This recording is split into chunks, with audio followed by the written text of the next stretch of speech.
Hells to the yeah. Let's freaking go, dude. All right. Hello, everybody. Welcome to the stream. If you're watching here on YouTube as a VOD, hi, my name is Ashley. I'm a character creature concept artist, illustrator, 3D artist in general, all the things that involve ZBrush. So I like just making stuff. I like making creatures. I like making characters. I've worked a lot in the animation industry, and on these streams, what I like to do is take a sphere and just mash it into a bunch of different shapes. Sometimes it's more guided. Most of the time it's just sketching though, so kind of assume it's going to be 4 hours of like sketching in your sketchbook type situation. So no real specific goal other than to have fun and see where the shapes lead us. And aside from that, if you have any questions, feel free to ask and I'll be happy to answer. But it's just like a 4 hour long session. So if you have something to work on while we're going, that's great. If you just want it in the background, works pretty good as a background thing.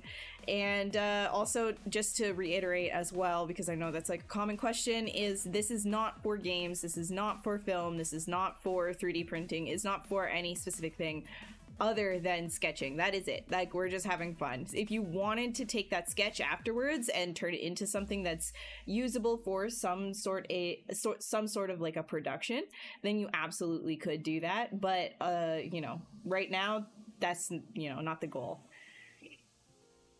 Alrighty tidy. All right, let me just go and quickly open up one other thing and then we will get started here. Yes, sir.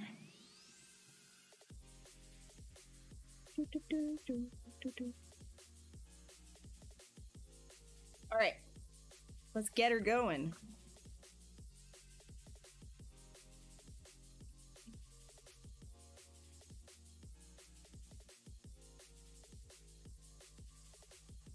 What are we gonna make today?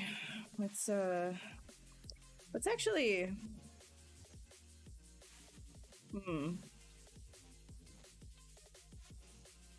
let's do something a little bit. Let's do like a mirror and weld here. So we already have striations.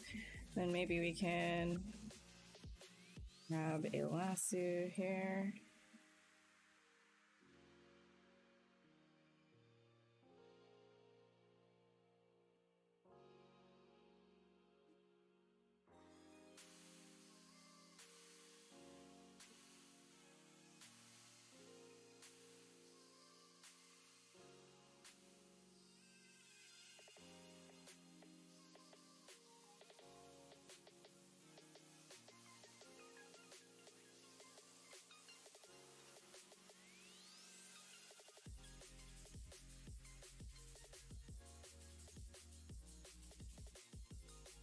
Hey, Andre. Nice sculpt. Yeah, nice sculpt already. Yeah, it's a blob. Hell yeah. Hell yeah.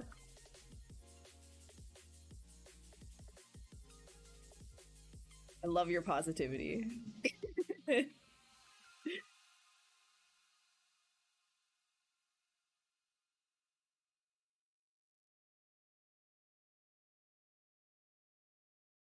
There's no nice sculpt yet. We're just kind of creating some shapes here and seeing where it leads. A lot of snake hook and pulling. It's kind of like the most fun part about it is just not really caring if it's going to create nasty geometry, you know?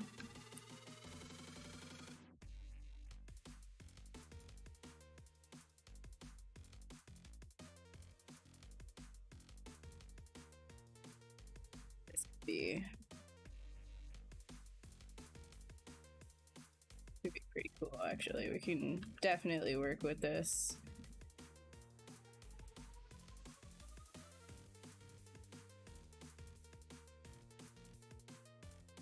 I'm gonna pull down some like horns in this area.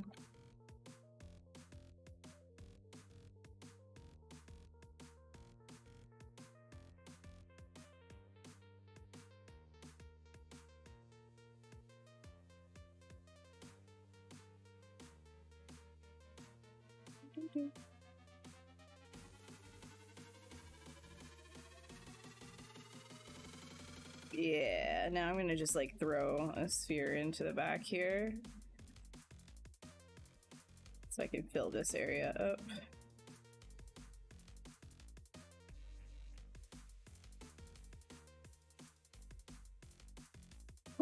Toys. Hey man, hidden lair. Welcome to the ZBrush live channel. Welcome guys. How are you?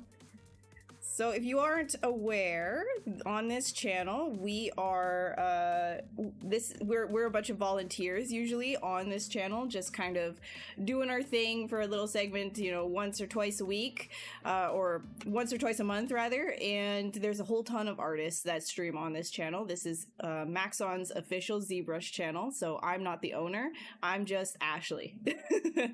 So if you're interested in a whole bunch of other artists, definitely give this channel a follow. And otherwise, how are you, Hidden? How's it going?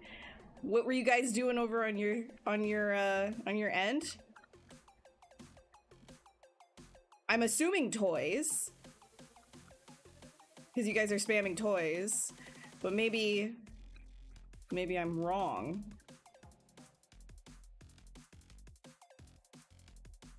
Hello, toys. A pro sculptor. Hell yeah, dude. Hell yeah, dude. For minis, I assume, yeah. Toys, maybe a pro sculptor for toys.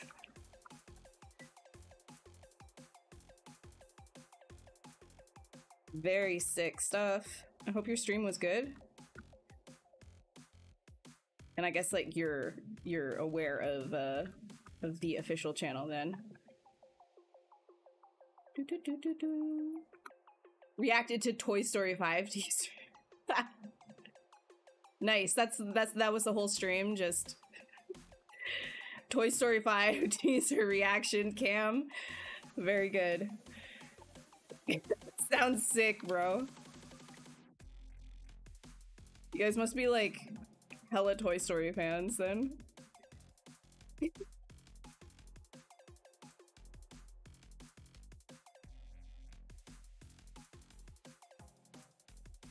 Character artist for VFX. Oh wow, okay, so where the hell did wait, are you being serious? You guys were reacting to the Toy Story? Hold on, what? Why the toys? Help me understand here. I'm multitasking. My brain.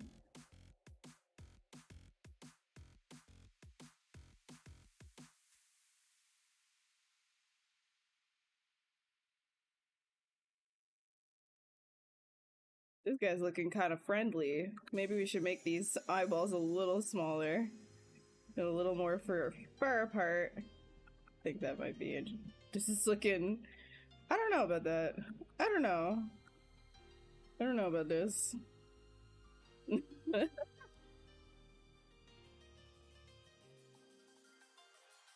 You're sculpting a mantis right now. Sick, dude. Mantis creature or a straight like bug?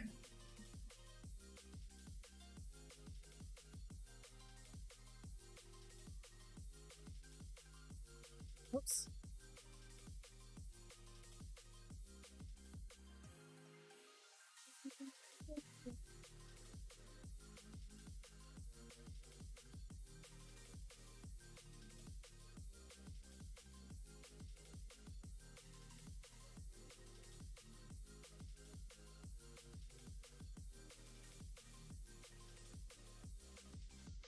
Not liking this, whatever this is down here. I'm gonna have to do something here. Cause, looking a little odd.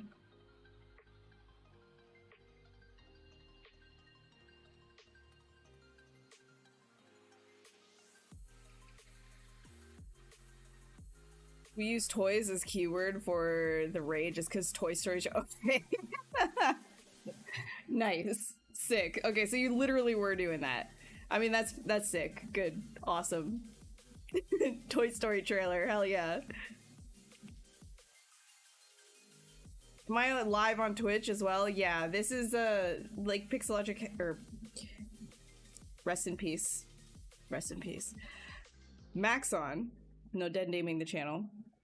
Maxon is on Twitch and YouTube. On Twitch, it's under Pixelogic though.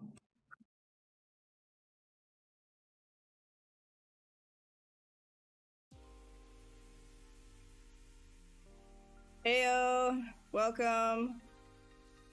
Welcome, welcome. Wait, so you're hidden. Are you still around? Are you VFX sculptor? What have you been working on? Share with the class. Plug yourself.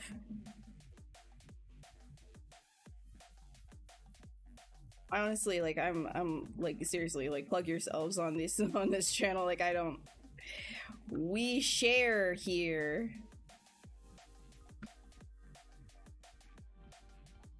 I'm not so sure about this guy's like mouth situation.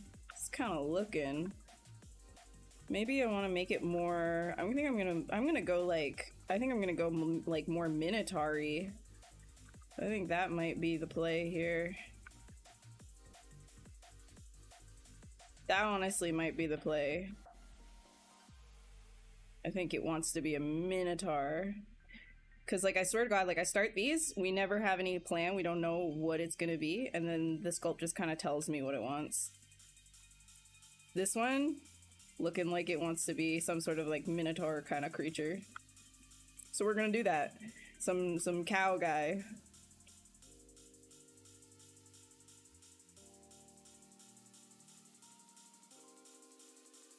You were a Nomi? Oh, wait, like a Nomen. Nomen. Wait, is that like alumni for Nomen or something? I don't know. I didn't go to Nomen, no. If that's what that is. Yo, I'm out of it. I don't know. I feel like, I don't know. I don't know any of the, I'm clueless. No, I did not. I don't know if that meant Nomen. I did not go to Nomen.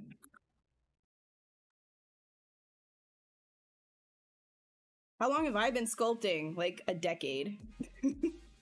His jawline is crazy. I know, he's mogging on you guys. Want to learn how to 3D sculpt? Hell yeah, dude. Well, follow this channel because I'm not the only one that's gonna be here. I'm very messy with my sketches a lot of the time. There's a lot of different ways to start your sculpts, start your sketches, start, you know, either from a base mesh, or if you want to do it like me, just really messy from a sphere, you can. It depends on like what your end goal is and what you're kind of just trying to do with it. So this being as messy as it is, once I hit Dynamesh, which is a function in ZBrush to basically keep the shape that you have created and add a whole bunch of topology so that you can keep sculpting on it, that will maintain all of these striations and everything, and it creates a sort of foundation for sculpting and sketching on, sort of the same way like when you're in a sketchbook and you just do a whole bunch of like crazy lines and then you use your pen to outline everything. That's sort of the same ideology that I take into ZBrush as well when it comes to sketching. Hidden worked on House of Dragon. Hell yeah, dude. Love those dragons. They're sick as hell, dude.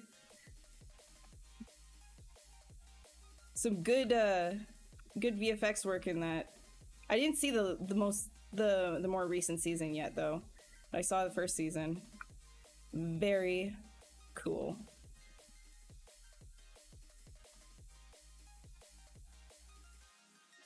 You have I don't know if you're on Twitch, then maybe go over to YouTube. YouTube allows it, and you can drop your socials. You want people to check out your stuff. Ooh. There.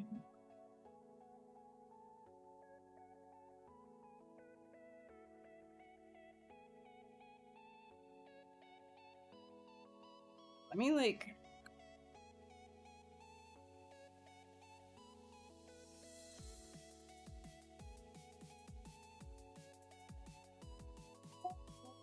You know what I love to do is grab the IMM body part, come over to the male torso and just shove in a torso real quick. Shove in like, oh my god, now I say real quick and it doesn't happen.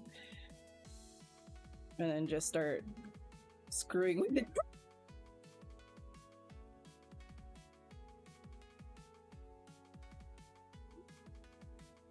An abomination. Here. I think we need to do something else with this head. So what I'm actually going to do is I'm going to take all of this, because this one I'm not feeling. I'm going to put everything into a folder. And I'm going to start a new thing here, because that one was not feeling it. All right. Let's do like this. Wait. I like to like grab some random shapes. Whoosh, whoosh.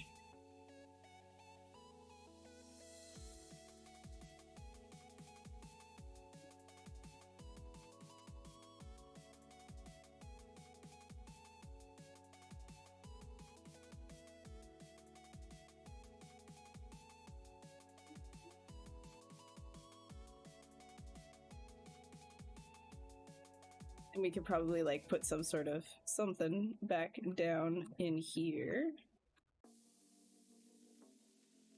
You know what? We could probably still do a little more. We want with the cow thing, but this ends up looking like a dragon just real quick then.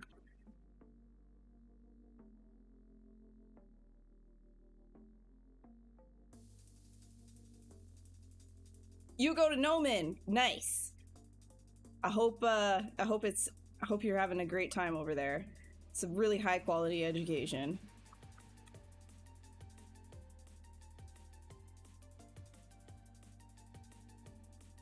Very, very high quality education.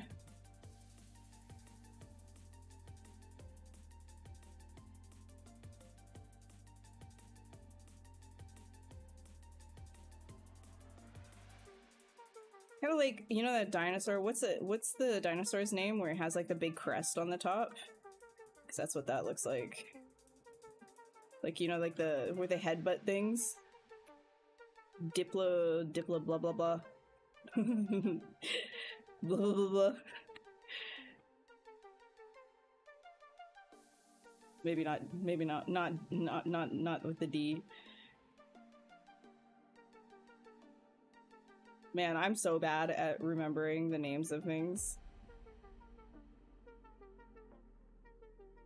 Paleo people, come eat my heart out.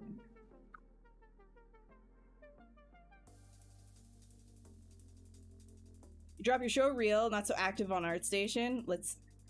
Oh, okay, so it does work on Twitch. Okay, yeah. If you guys see in the chat, you should see in the chat, Hidden Layer dropped a show reel. Works House of the Dragon. Some sick ass stuff. Go check him out. Go check him out.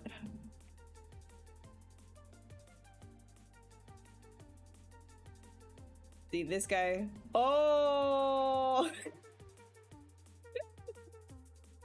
Feel like we're gonna have a little bit more fun time with this thing.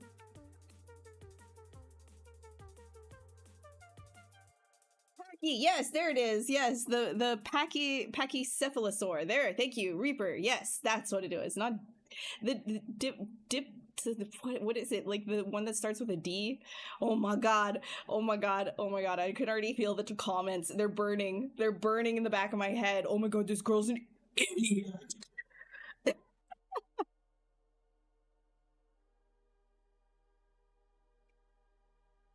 That's like the long necks. Uh,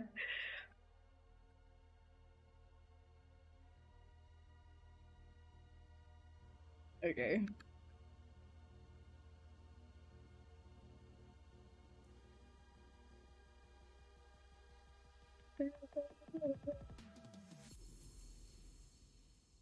The UV tools, yeah.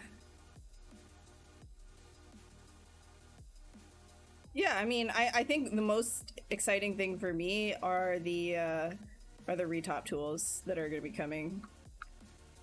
The less time in Maya, in my opinion, the better. Truth or dare? Bro, how am I supposed to truth or dare on stream, like, while I'm ZBrushing?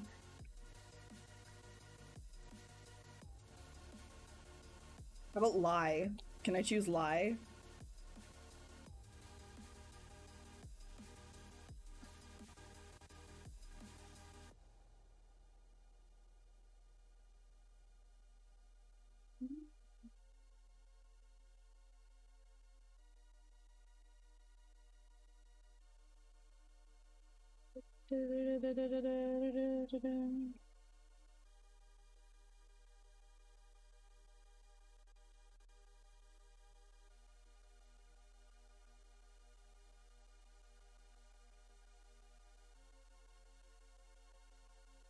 Let's do like let's do like a pretty like intense I'm gonna try doing this like a little bit more intense in terms of curves and pushing the shape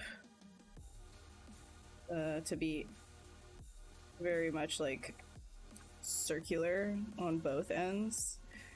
Let's see. So this one follows the same as this top bit.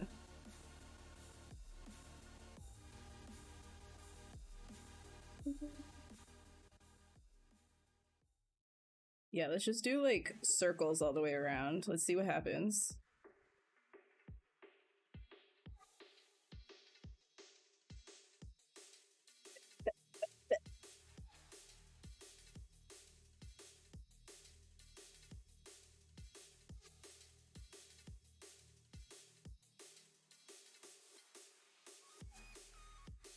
Less time in Maya is better. What do you mean? You have to spend 10 years on that software? What, 10 years in Maya?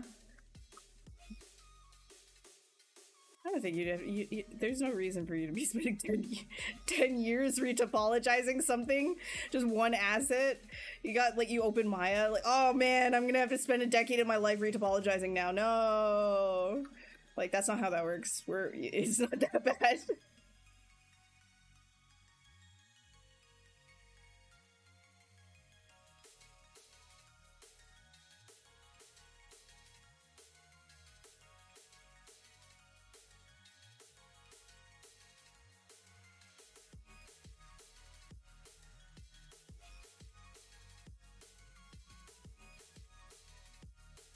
Wait, let me grab this jaw here.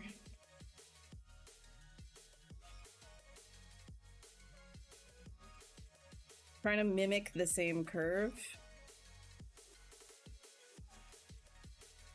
I think we could get something interesting. And then this one too needs to... We're just gonna have curves all over the place. Let's do it. Our man's the circle. Archduke Circle.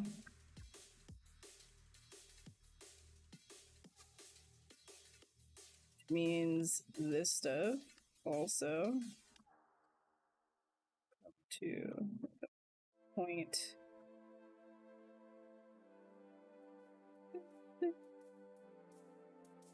Definitely do something with this, but come forward a little bit more.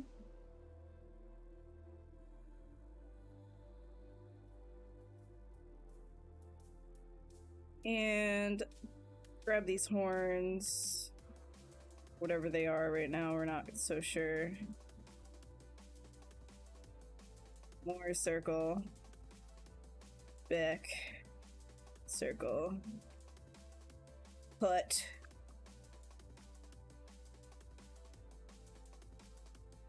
What's up, Bubbles? How goes?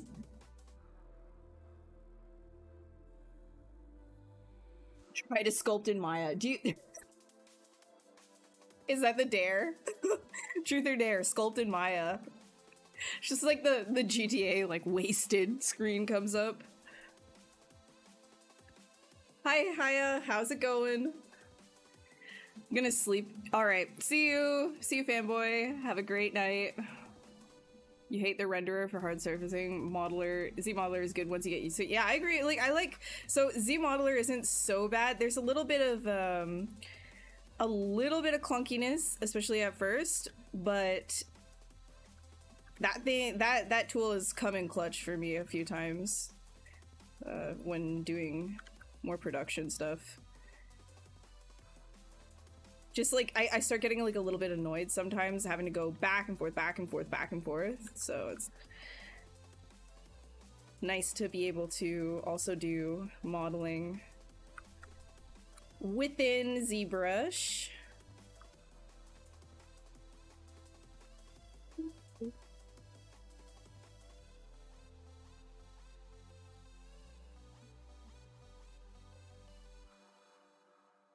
Man, I don't know what we're doing here. Maybe we're making a centaur type dude. Maybe that's what we're doing.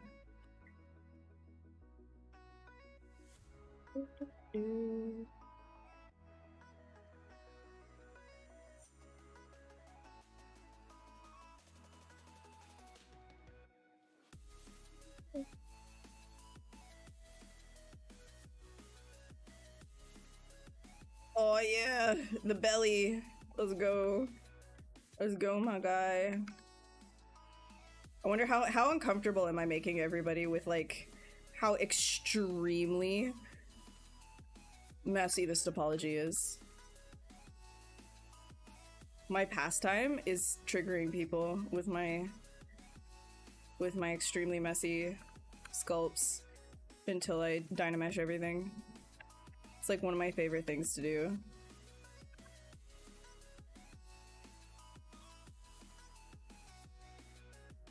You can't even argue with me because I do clean it up later. You can't even say that it's wrong. You can't.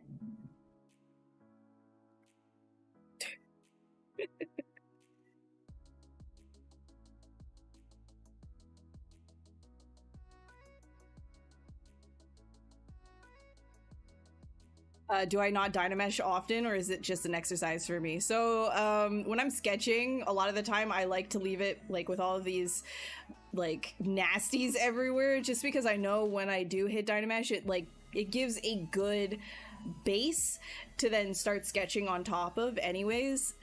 I like staying low for a long time when I'm not so sure about shapes and things of that nature. So exploration wise, love it. Because I mean, I could just go right into Sculptress Pro, which gives a different level of exploration, like it's a different kind of exploration rather.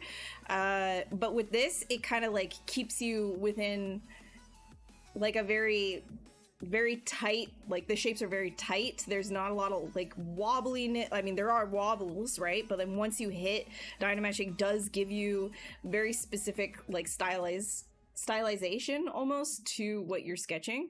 If you're going right into with Sculptress Pro, you are also really low, but that's a different kind of artifacting that can happen as well, which is also cool. So there's different ways that you can sketch and be free with like shapes and form.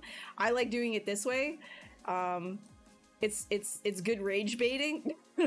It's just a lot of fun. This is how I've done it for a while, and it kind of like allows me to do like cloud searching essentially. Is Z Modeler still destructive to UVs? Not really sure. I do know that there are some issues when it comes to Z Modeler and having things, having different points merge where you don't want them to, but that's easy enough to fix. I think you could just come down into preferences, And then you can come into geometry down here and change the Z modeler welding tolerance. If you change this down to 1, you won't have like these geometry problems anymore when you're doing actions. You're also going to want to make sure that whatever you're working on, you're working at a size. So if you come into here and you see this size, this XYZ size, you want to make sure that that is greater than 1 as well when you're working with anything to do with Z modeler. If it's lower than 1, things are not going to perform the way that they should. You might get errors, etc. So 2 things that you can check to make sure that things aren't breaking when you use ZModeler is make sure your XYZ size is above 1, and also go into your preferences in geometry and then change your ZModeler welding tolerance down to like 1 or low or whatever number is more comfortable for you if you do want auto welding to occur.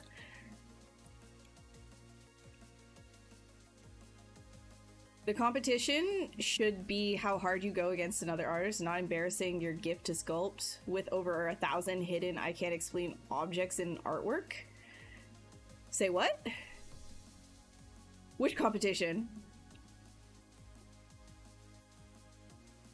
Creative, even though it's complicated.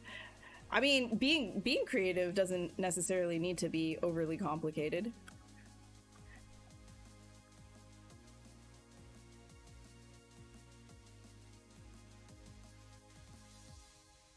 Is Maxon changing their UI in ZBrush? Yes, they are. They are working on it. It is not a thing that is being released super soon, but they are working on it. They talked about it during the ZBrush Summit that happened just over this weekend. So if you're interested in that, on their YouTube channel, they do have some VODs up.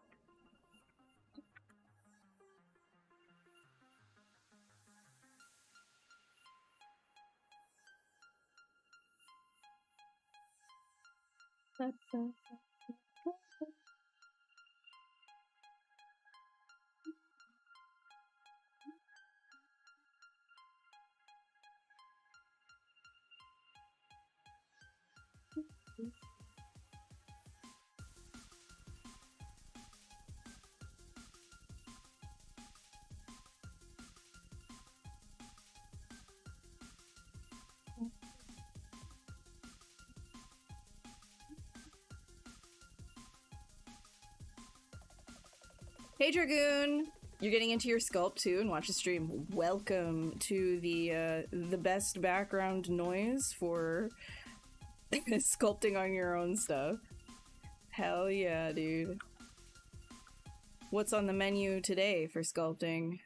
What are you up to?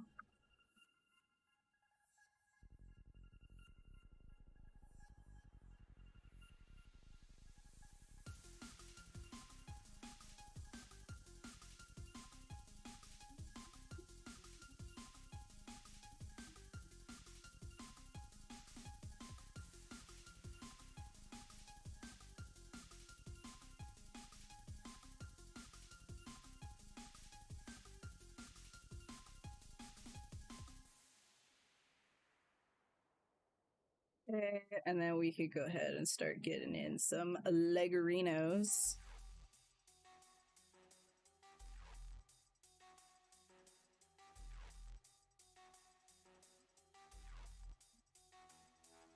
You know what? This entire guy, too big. I'm making him smaller.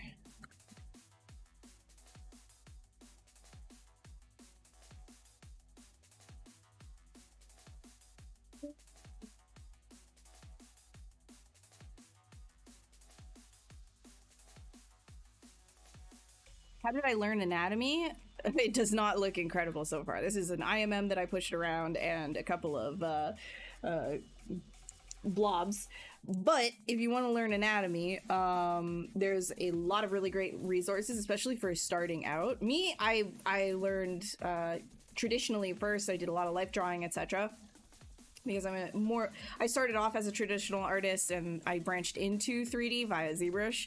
But there's a lot of good resources, so I definitely would recommend, if you're just starting with anatomy, to grab yourself a copy of Anatomy for Sculptors. That is an incredible resource. They also have an ArtStation page and website where they share little, little tidbits here and there, but the actual book itself has a lot of great stuff to work from, and you can start building from the base up. With human anatomy, for example, is just work on the main forms, the big shapes, and then you can start working on like the smaller muscles and what fat looks like on top of everything else, etc. And then if you have the money, there are different things like this that you can buy. They're écrochets, right? So this is the 3D total one. Woo! And I've got some animals as well, some key animals. So I've got a dog, I've got a cat, I've got a horse, right? And so then these are things that you can just like reference on as you're going, just for some of the basics. Oops. Oh no, you know what we did? We didn't, we threw these, we didn't have, there we go. Now he's in the middle. This guy, there we go.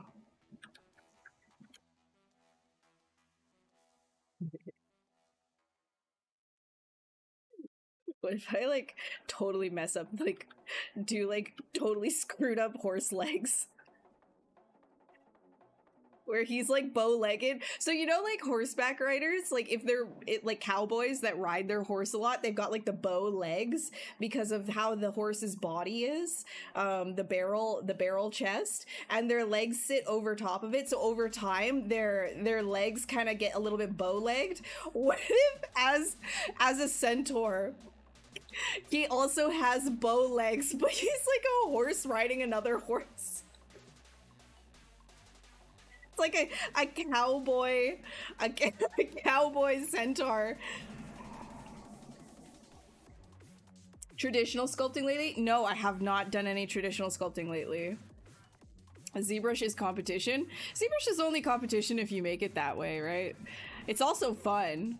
You could just have fun with it. You don't have to be up against everybody all the time. I think that's like, you know, when it comes to art, you want to be having more fun than you want to be having competition.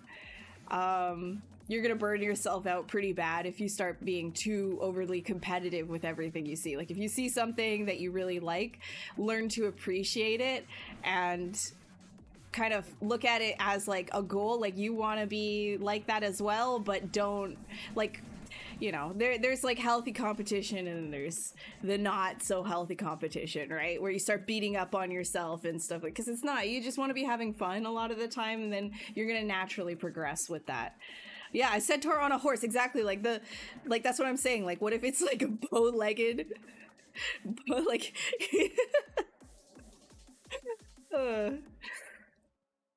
dragon human phase? Nice. Sick. Dank, dank, dank.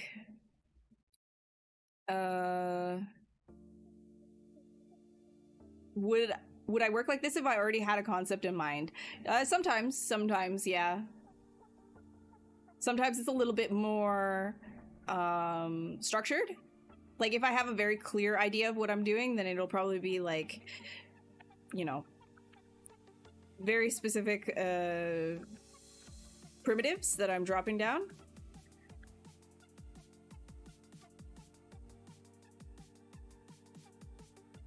But if I'm just kind of like having fun like I do on this channel, then nah.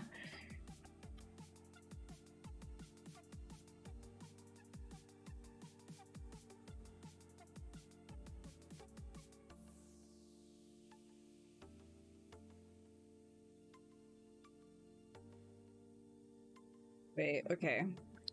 We gotta try like balancing this. Centaurs are actually kind of hard. Like they're pretty tricky. Just in terms of the center of gravity, like how you're gonna like balance them. They can be pretty tough.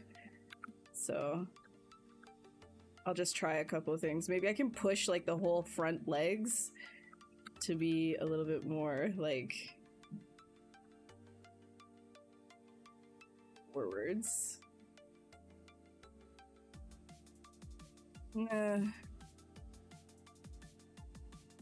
Hey Flob, how's it go? Yeah, long time no see, like a day and a half. He gets bow-legged because he has a regular dude that gives him piggy bags. Yeah, exactly. Exactly. How stupid would that be? That'd be great. How do I do my renders like the vampire spawn? Oh, thank you. Okay, so the renders, I'll send some stuff over to Keyshot from ZBrush, and I'll throw out a couple of render passes, different materials that I like that I've set up, and then I'll just start comping it in Photoshop and do some paint overs. Like the hair, I painted that, right? So like I said, I'm a traditionally trained artist. And then I jumped, and 2D digital as well, and then I jumped into 3D via ZBrush, and then started learning 3D and 3D modeling because I liked ZBrush, and it was a good bridge between 2D and 3D work. So when it comes to the illustrations that I have on ArtStation, a lot of that is a bridge of 2D and 3D worlds together, right? So I do a lot of paint over on top of the sculpts that I do. And on top of that, I give it normal knees. Yeah, wait here, like, normal horse knees. Wait, normal, normal human, like human. Oh my god, could we like? Ew, dude. Can we make it like human legs, but it's a horse leg and it's a bow leg? Ew.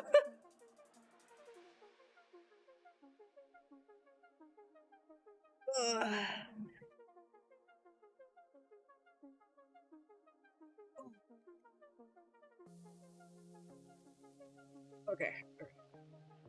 I'm glad you like my work though. I appreciate it. Appreciate it greatly. Alright, let's see. Let's see. You know what? This guy. I'm going to give him a bigger neck. And I'm also going to do some things with his head because I want this to be kind of interesting. Right now it's not interesting.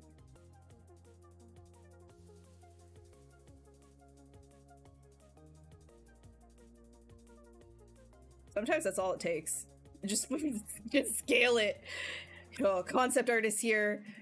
I like to scale on the y-axis. You know, my career is the y-axis. Scaling on the y-axis. Oh man.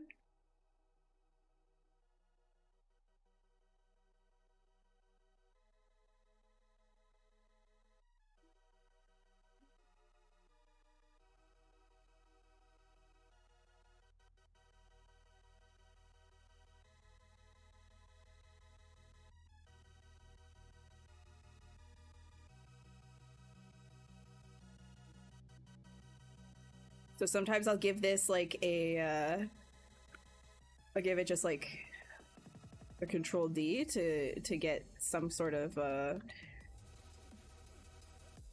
and then there would be underneath here. Sometimes I give it a Control D just to get a little bit more topology in there, but maintain the striation.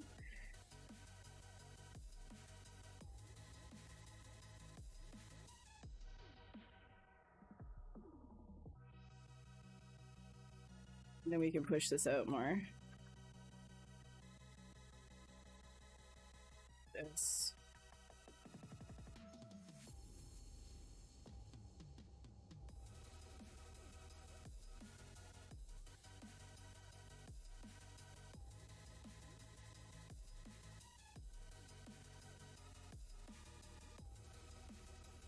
I have not played Dispatch. I'm wondering if I should like start playing some of these games on stream. Never actually, like, I don't think I've, like, on my own channel, I don't think I've actually played anything. on stream. It's always just been sculpting and art.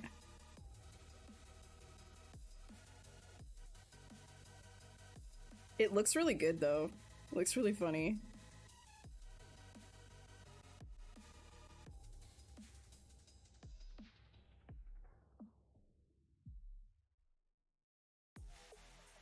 I still have to play Hades 2 as well.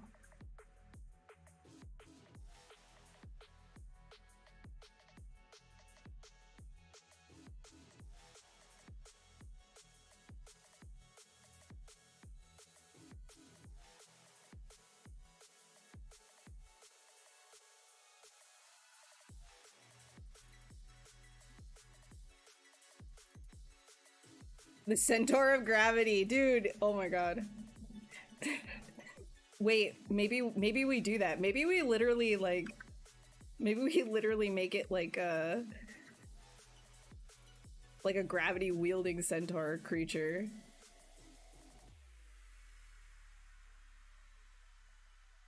That might be interesting.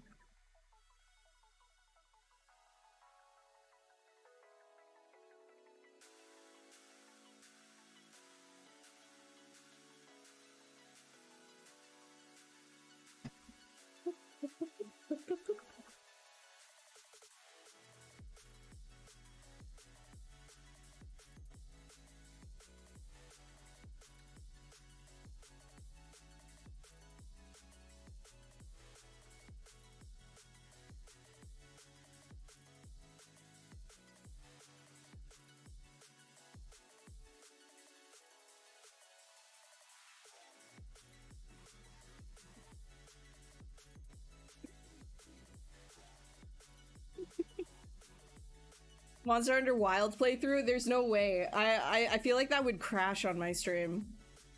When I was playing Monster Hunter Wilds, like they ended up stabilizing it a little bit more with some of the patches, and I wasn't getting any crashes, but it's really like heavy on the CPU for some reason. So I mean, I guess I could play on like a lower resolution or whatever, but it's just kind of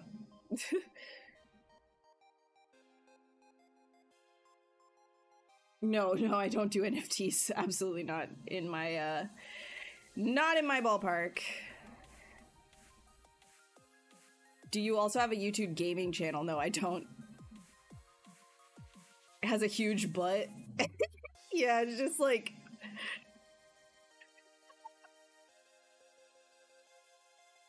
because this is looking like a human leg. Oh my god.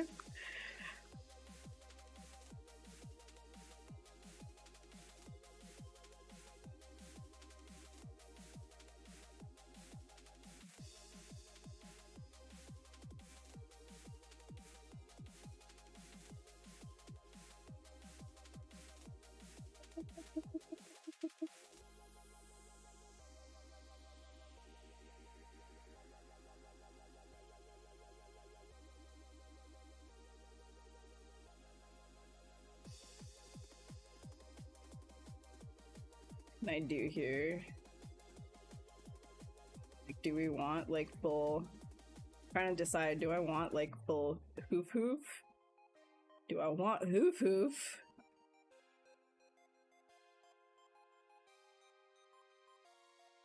Do I want hoof?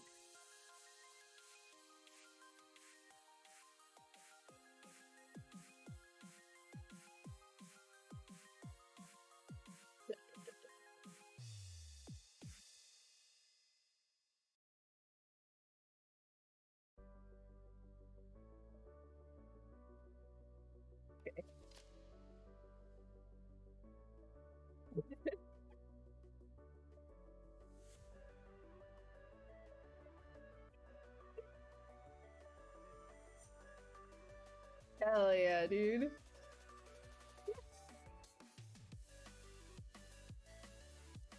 Oops.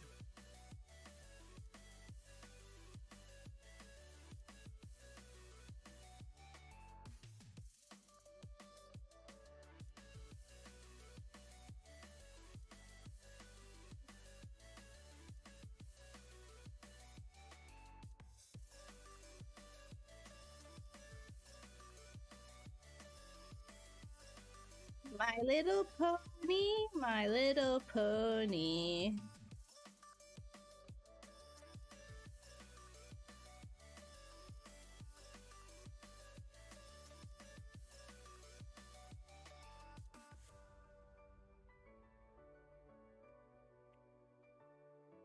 Those hooves are awakening something in you. What, these like 2 poly hooves? You get nasty with those 3 polygons. Play FIFA? No, dude. I'm not playing FIFA. I'm sure it's great. I'm not a sports ball girl.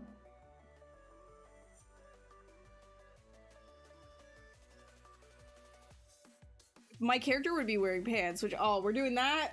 Are we doing that? Are we... We don't need to be doing that. Now. I have an answer to that, right? Because pants were designed for humans, so if the same logic that is applied to humans is applied to then the animal, where are the legs? Therefore, it would just be on the back end. The pants would only go on the back end if the logic is the same. That's my answer to that.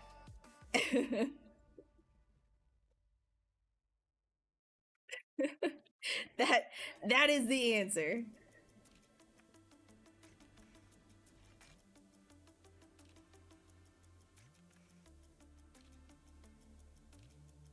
This guy's a little stubby. We gotta push him back. We gotta push that back.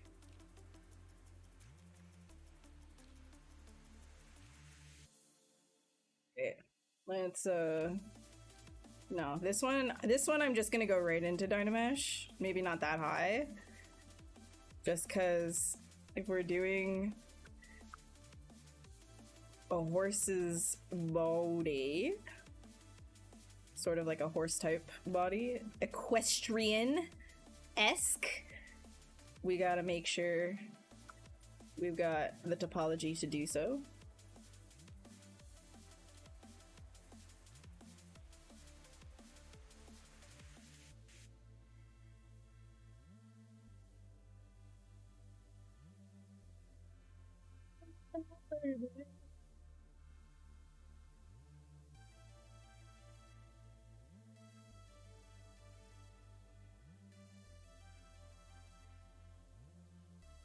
Okay, so this is gonna be interesting. How are we gonna figure out how this guy sits in here?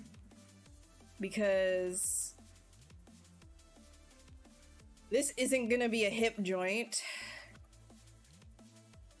All right, let's see here.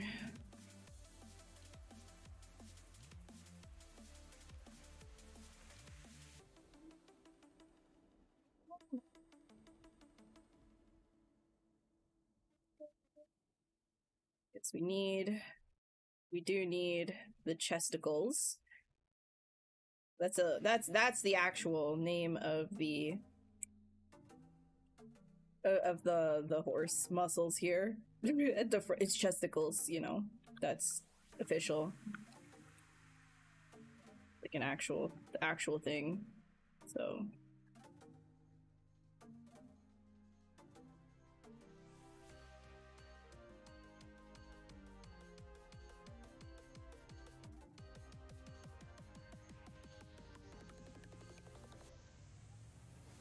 same with this, like the back here, we're gonna have to do something. Okay, hold on. Such an impressive knowledge of anatomy. Absolutely no anatomy knowledge going on right now. He looks underfed. What does underfed mean? What is that word? Okay, I'm not playing football. I'm doing ZBrush. I'm not playing football. What about gloves, though? Only on top or bottom, too? Gloves would be on the hands. Oh, wait. No, I see what you're saying. Wait, I see what you're saying. Oh, a glove on a horse's front feet would be weird. Like, that would go up to here. That would be weird. Wait, let me get my horse. Let me get my hoss. See, look, I've got some hoss anatomy. Do you like the hoss anatomy?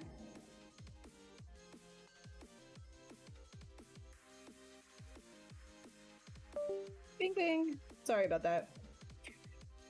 All right. All right, let's see. And then how can we do the connectors here? This, for one, I think I'm gonna want to push that out a bit.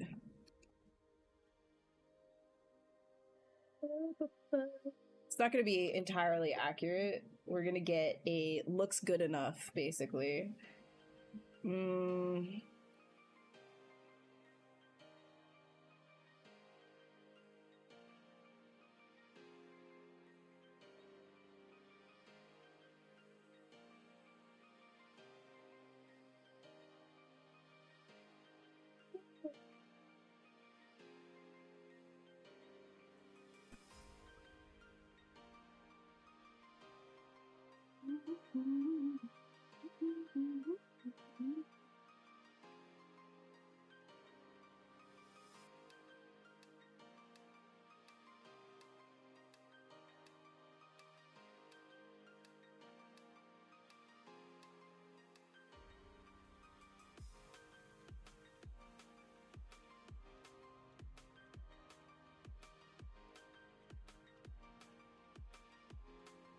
Pictured hands on the hooves. That would still look silly. Oh yeah, like, oh, but like instead of nails, it's just hooves, so it's just like fingers, but hooves are coming out of every single...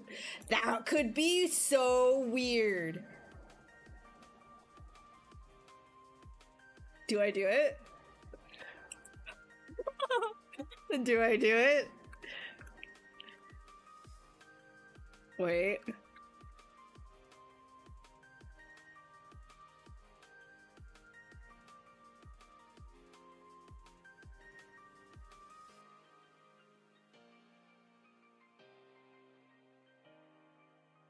Like, what if we did this, right? Hear me out, hear me out. And then every single one of these... Okay, hold on. I gotta, like, position it properly. Did I delete hidden? Yes, I did. Okay. Why isn't this working? There we go. That's not working. Let me just grab these. I have to make some polygroups for all of these because I'm going to be using them a lot. Oh. Control W to create a polygroup, by the way, if you didn't know that.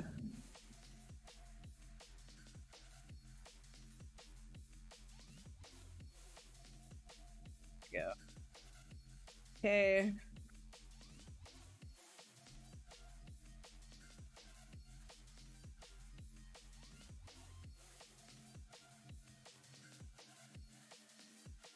Right, and then each one of these I can sculpt like a hoof. I wonder how that could look like little hoof hands. Behoof me to give it a try. Oh,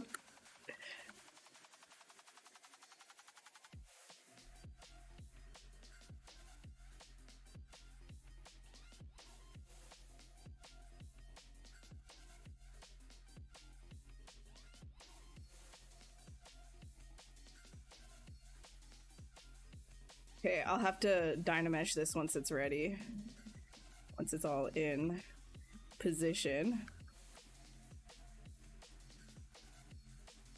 This is gonna be the dumbest sculpt ever.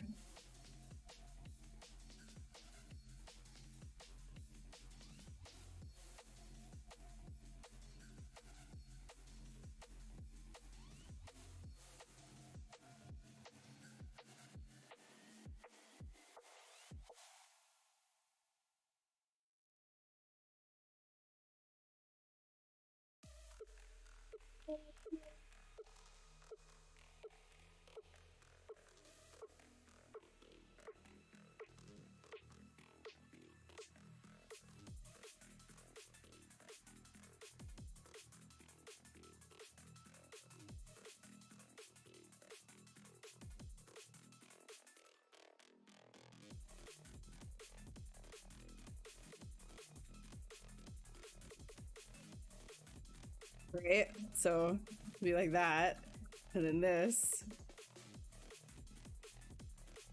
Let me just delete the yes, sickening, disgusting.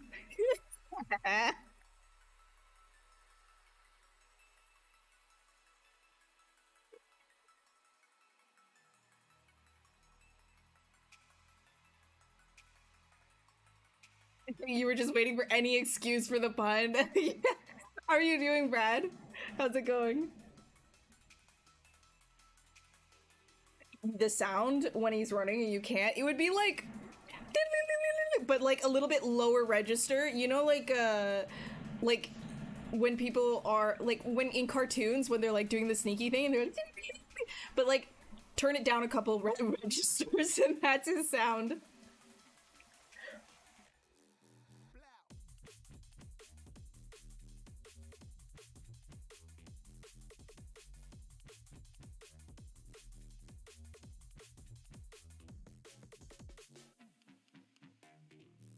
Hell yeah.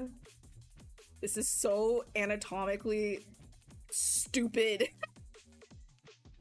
Bet I can make it work though. Okay, so technically there would be a okay, so that's the wrist. Doesn't make sense. It just has more joints. It just has more joints. It doesn't biologically make sense. You just have to accept it. It's not gonna biologically make sense. That's just what's happening here. This thing is from hell.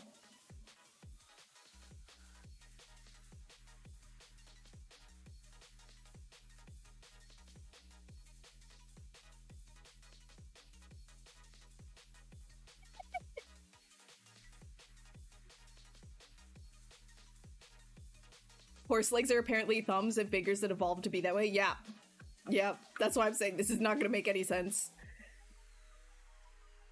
You can model without reference, but you can't sculpt without ref? Yeah, but that's okay. You're gonna get there with time. I'd say, like, you know, if you can, just practice a little bit. Just sculpt anything that makes you happy. Try to have fun with it. I mean, for God's sakes, look at what am I doing right now? Think about it. Think about it. Like, actually think about it. You're like, oh, this is a pro. This is this is a pro. And she's sculpting hand hooves. Like, you could do whatever you want, right? Just to have fun, and you'll get better at it.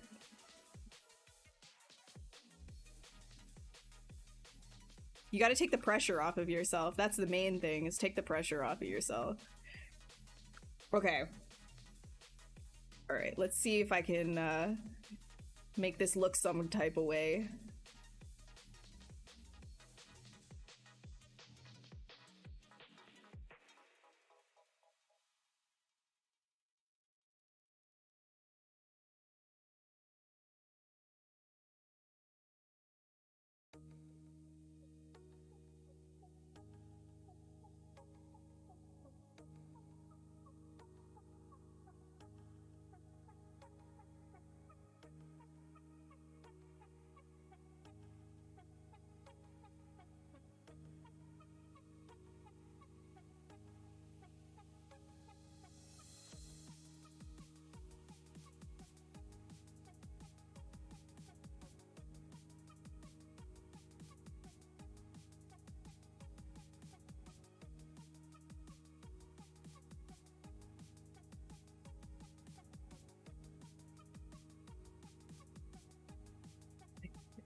Yes. Excellent. Excellent. Working. This is what I feel like. What I feel like being a mad scientist must be like.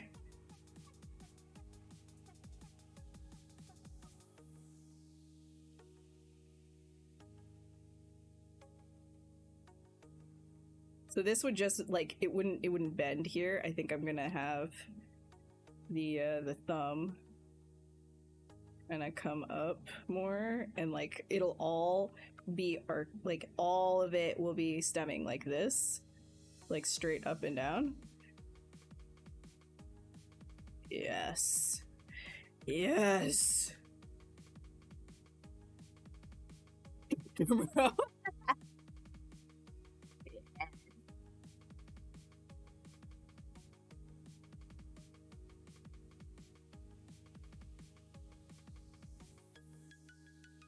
Nightmare fuel. You can't sculpt details without ref? Are you talking about me or are you guys talking to yourself? So details, like everything, honestly, everything though, just to hijack whatever conversation is happening there, everything you can start to sculpt without some reference to a degree after studying it. Now, you don't want to only ever sculpt without reference.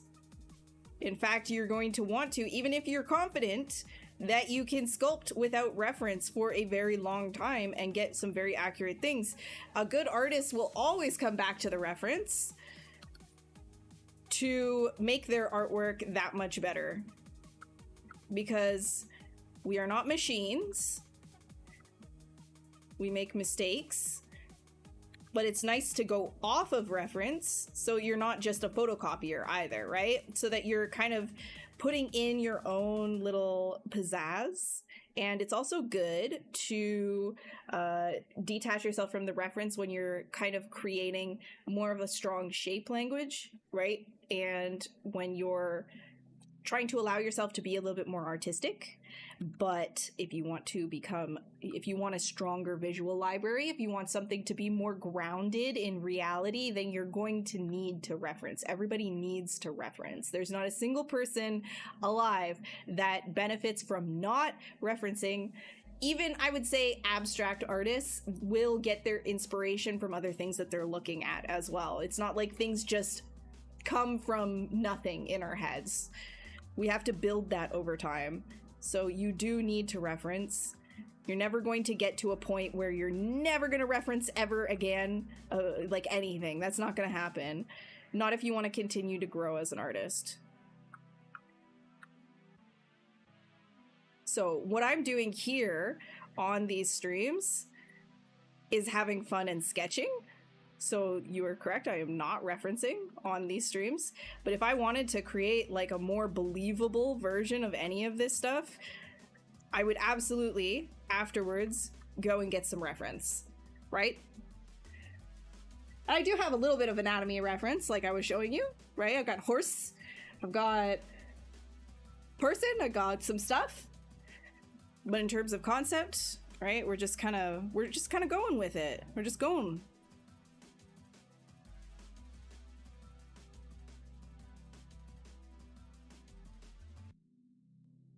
Mr. Burns from The Simpsons. Well, he didn't have hoof hands.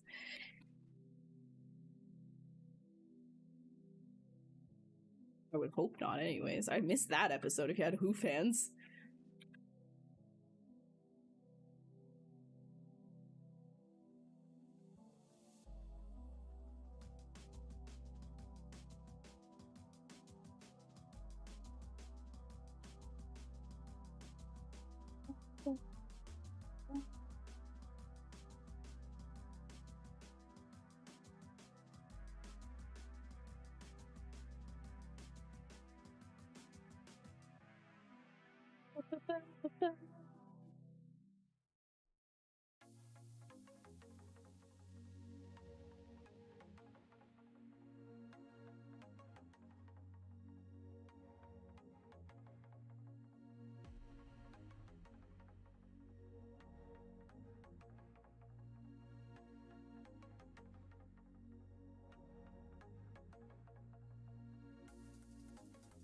I could actually just like duplicate these around, but you know, we like pain.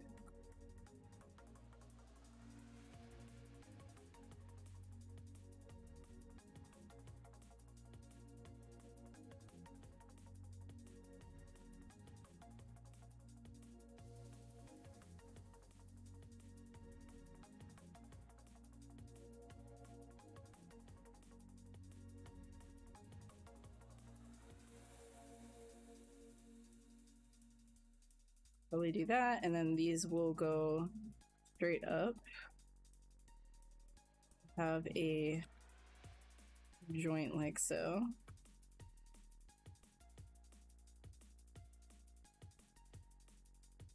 And then this will go straight up. I bet if he had, he'd be on his fours with those hoof hands. Yes. Sounds more like a Smiling Friends episode.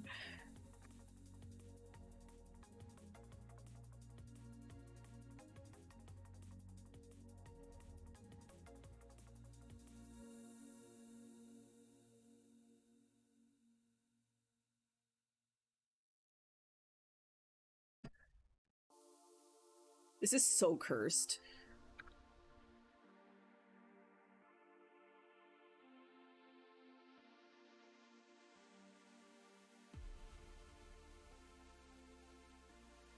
Do I like Egyptian art? It's modern day ancient history. Yeah, Egyptian art is very nice. Very cool.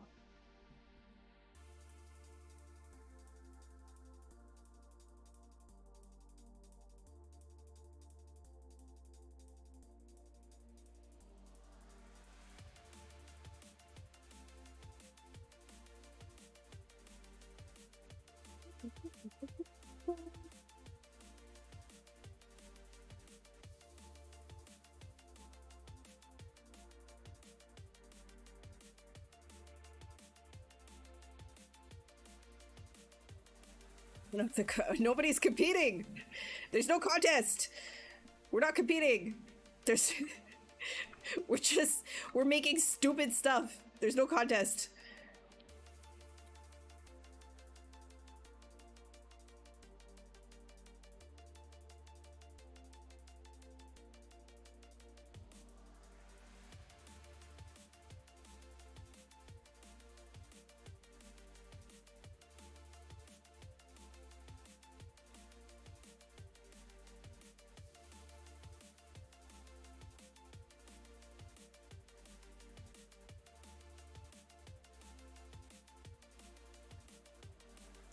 Is he gonna wear hooves?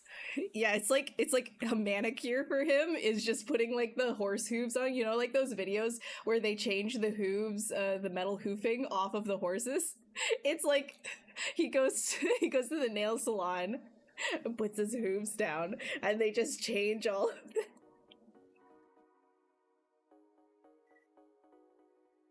Oh my god. Thanks, King. Thank you, King.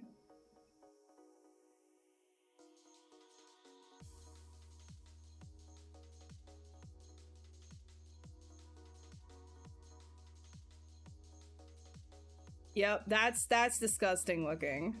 Great. Thanks, guys. We did it. We made something abhorrent. Great. Good job, everybody.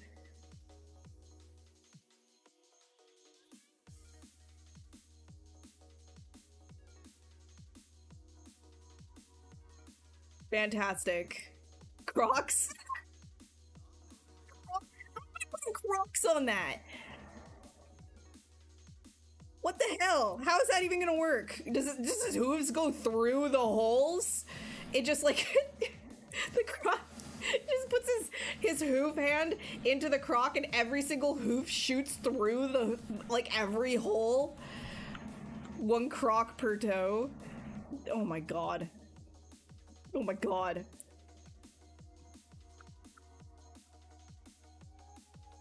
Look, we gotta put this on the back one too.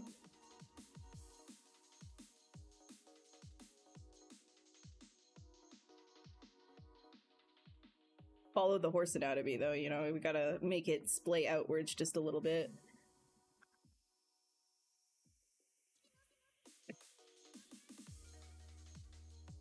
Bruh.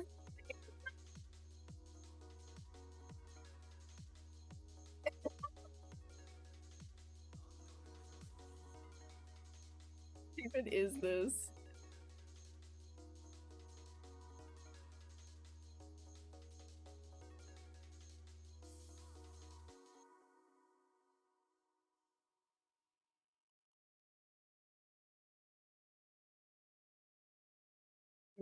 Can I Dynamesh this? Actually, you know what we could do? What is a thing? Eternal. Might be kind of cool.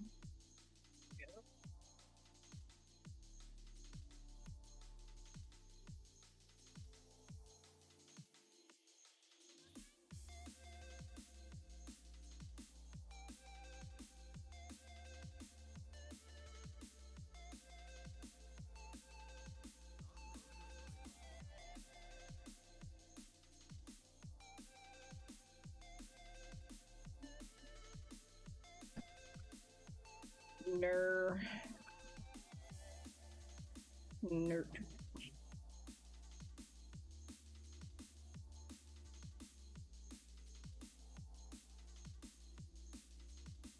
Dynamesh.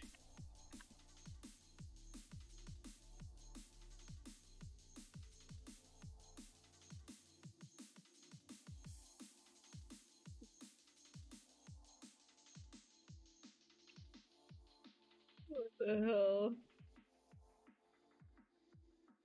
This is actually kind of upsetting looking. Like, what?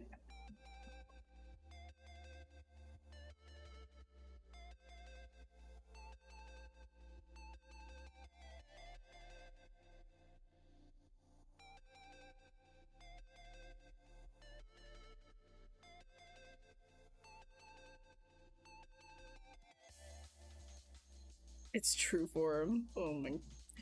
It's something. It's something. Oh boy. Let's see. And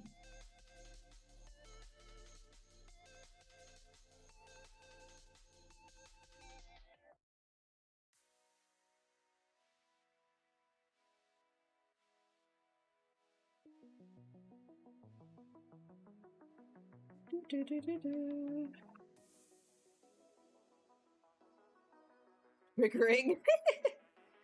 See you, warrior.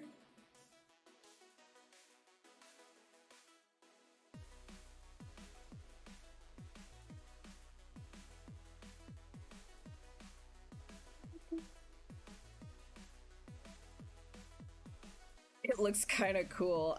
It's because you're a little freaky. I mean, you wouldn't be here in the first place if you weren't just a little freaky. So I see you. I see you.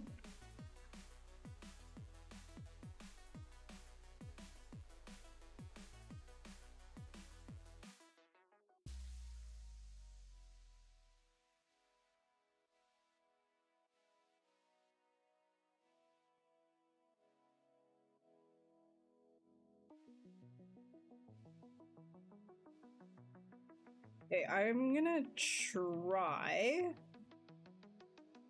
to do a bend arc on this one and see. Yes. Excellent.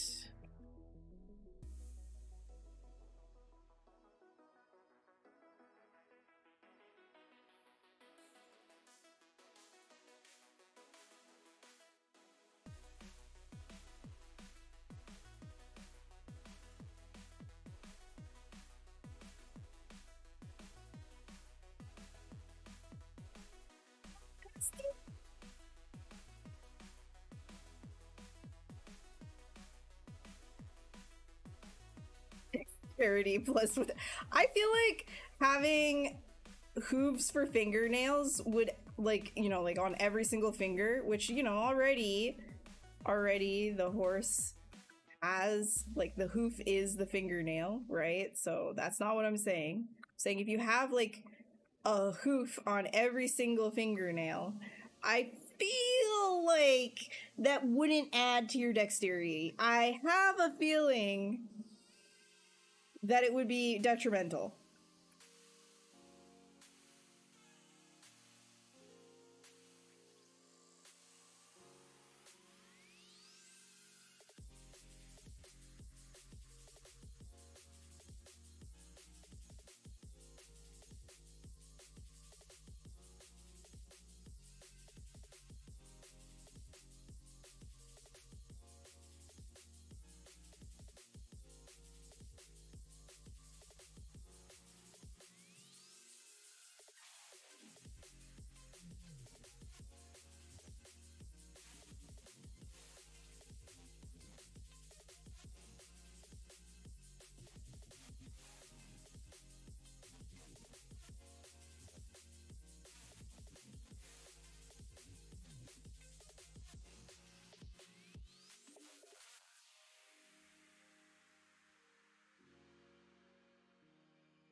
the long, strong fingers might compensate it.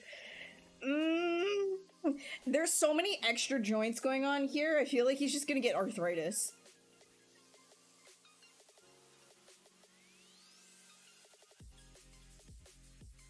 Like bro has so many extra joints.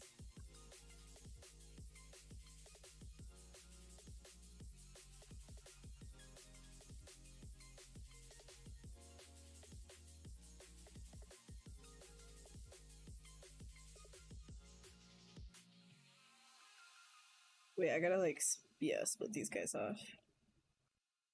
And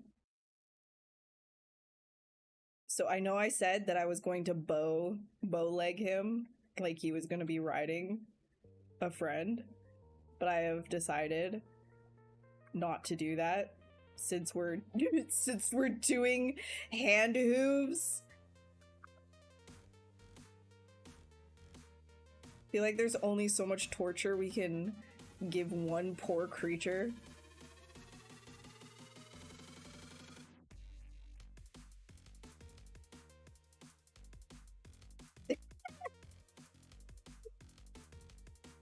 Oh my god.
Gotta give him that horse booty.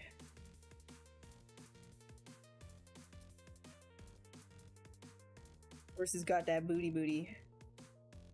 Does he play the piano? I would hope not. I feel like that would be like really, really bad with hooves for fingers.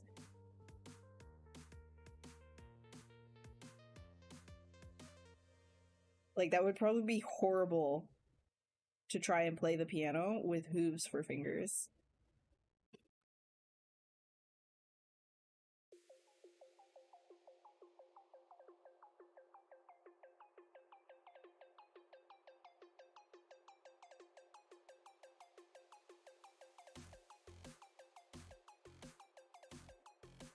Oops.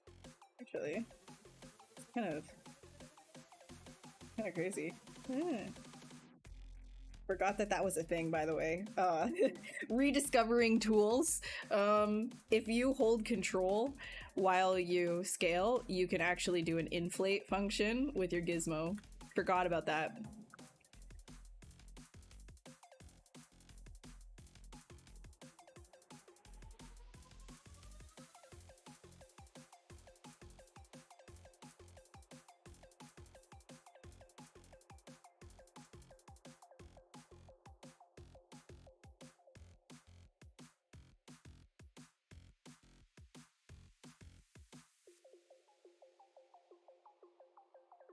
No, stop imagining him playing a piano.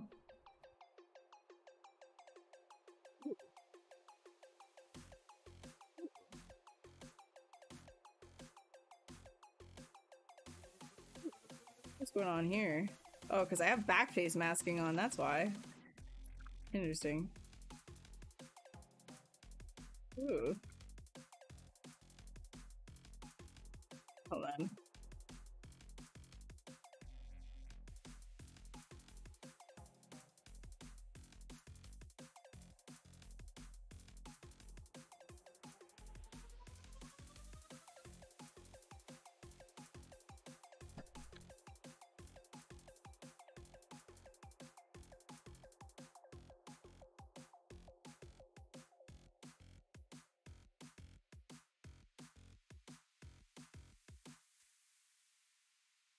Happy little accidents, happy little mistakes.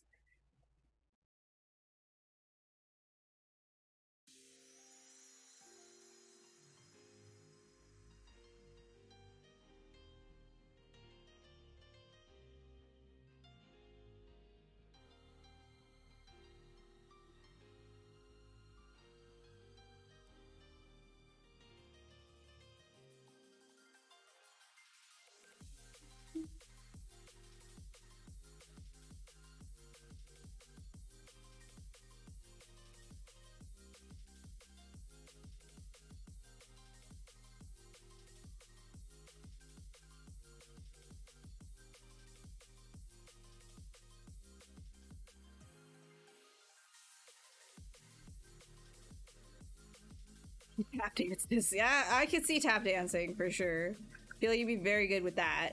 But I don't think piano is the right call for this dude.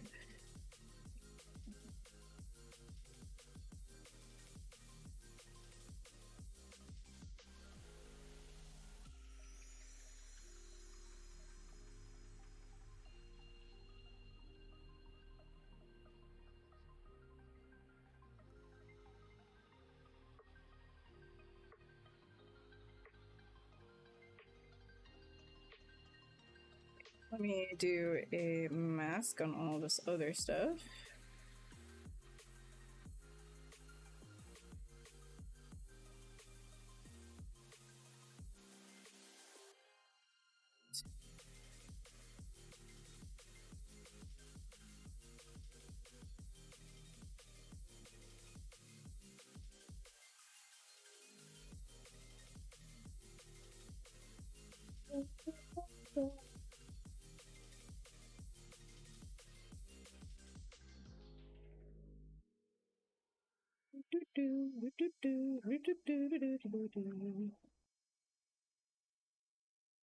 Sorry for the question. Could you ask your opinion about the current state of the 3D industry worldwide? That's a loaded one. That's a loaded one. Are you asking about, are there jobs? Because there are jobs. It's just the competition is extremely high right now. There's a lot of competition because now juniors are not only competing with other juniors, but they are also competing with seniors who are also out of work. And some people might be transitioning to other avenues. I mean, like there definitely is still work, but the competition is quite high.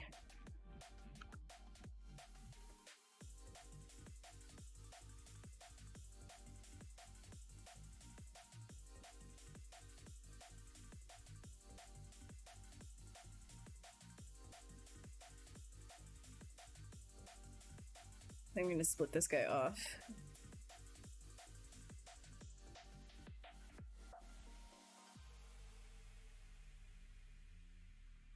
See if I can get a...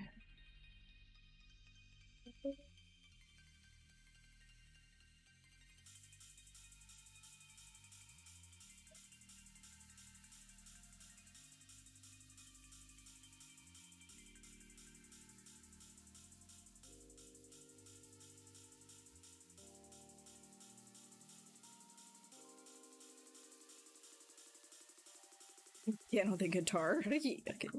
Yeah, I don't think he could play a guitar. I think that wouldn't be it.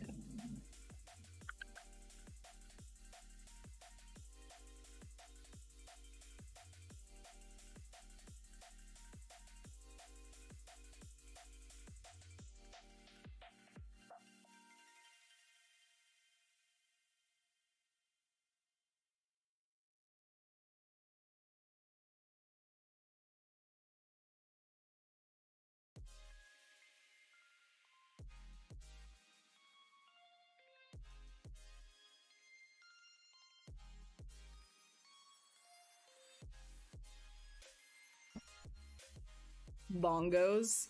Yeah. Bongos works. Drums.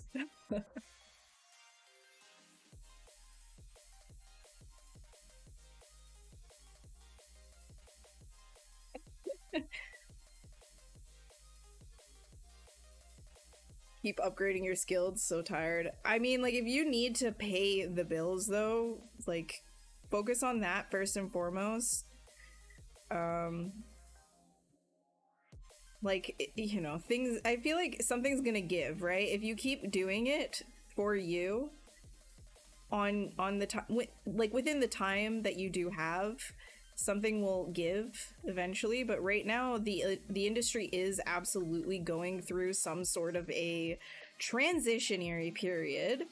You know, it's not just this industry, it's a like global economic problem in general. So I feel like anytime that this topic is talked about, whenever it is talked about in just the context of the industry alone, I feel it's not getting the whole picture. Like, we have to understand that jobs everywhere kind of suck right now, right? It's not just this industry.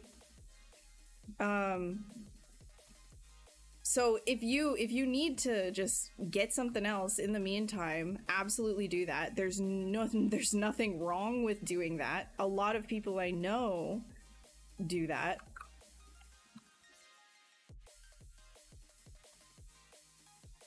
It's just sort of like, yeah, we're just like, right now we're in a transitionary period. I hope that we all come out of it in a good way. But it's not like it's definitely not like abundant jobs.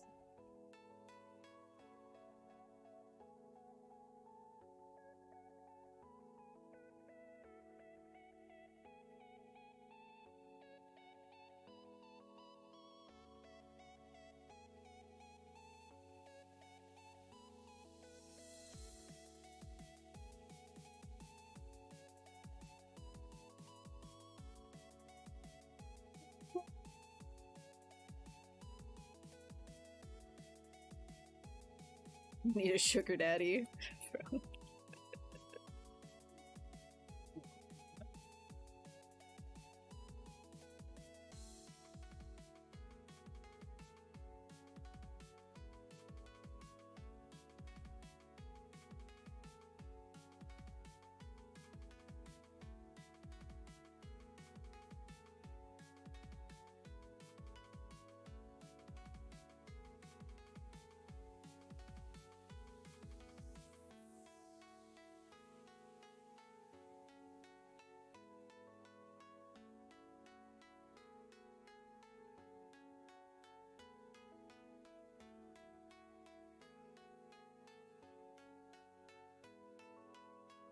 How do I feel about these proportions? That's why I keep kind of like going back and forth like this.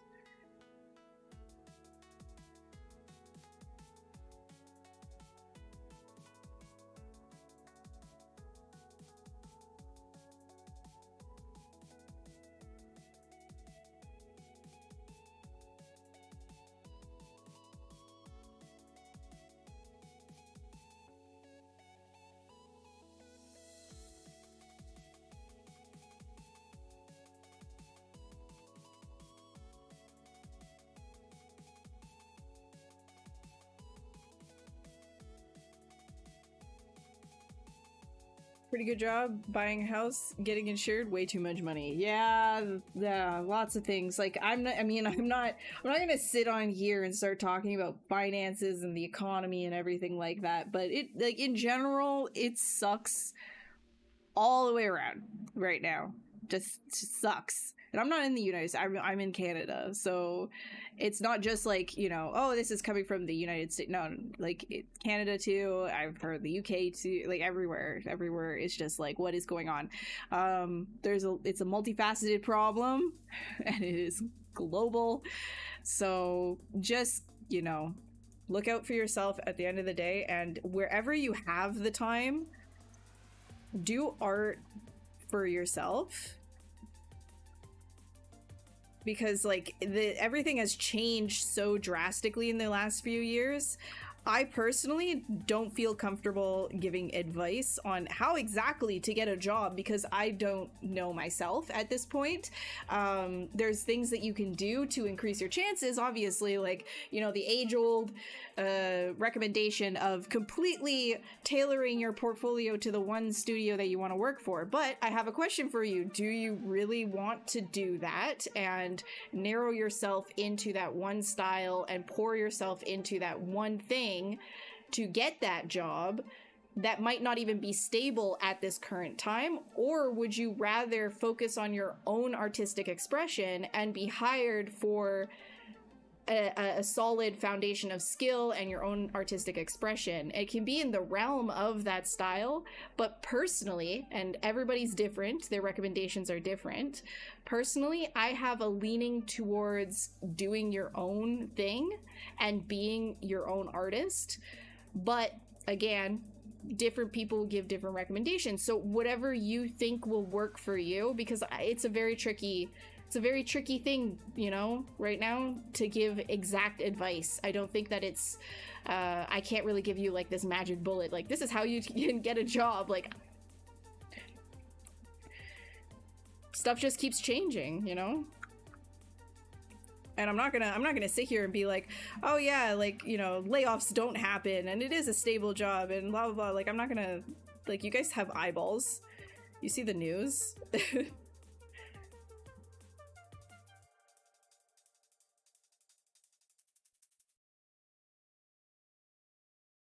I just think, like, you just do the best that you can for you. And if you need to get a job that is not in, like, the entertainment industry right off the gate, do that. And then hopefully something will give as you chug along on your own work.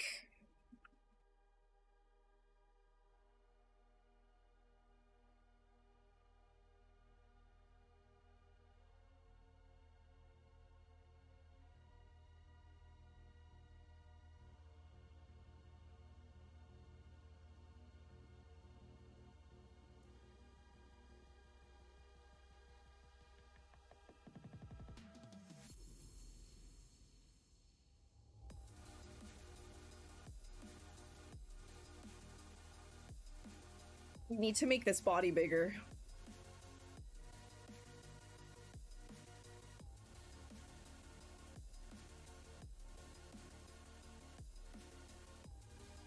So another thing too that I don't really like, I don't always like, I really don't like that I have to tell people this, but, you know, to get good at art in the current world that we're living in, it does require a level of grind. Like, there isn't this easy, okay, I you know, I'm just going to go to school, get a degree, and then I'll definitely get a job afterwards. It's not really like that.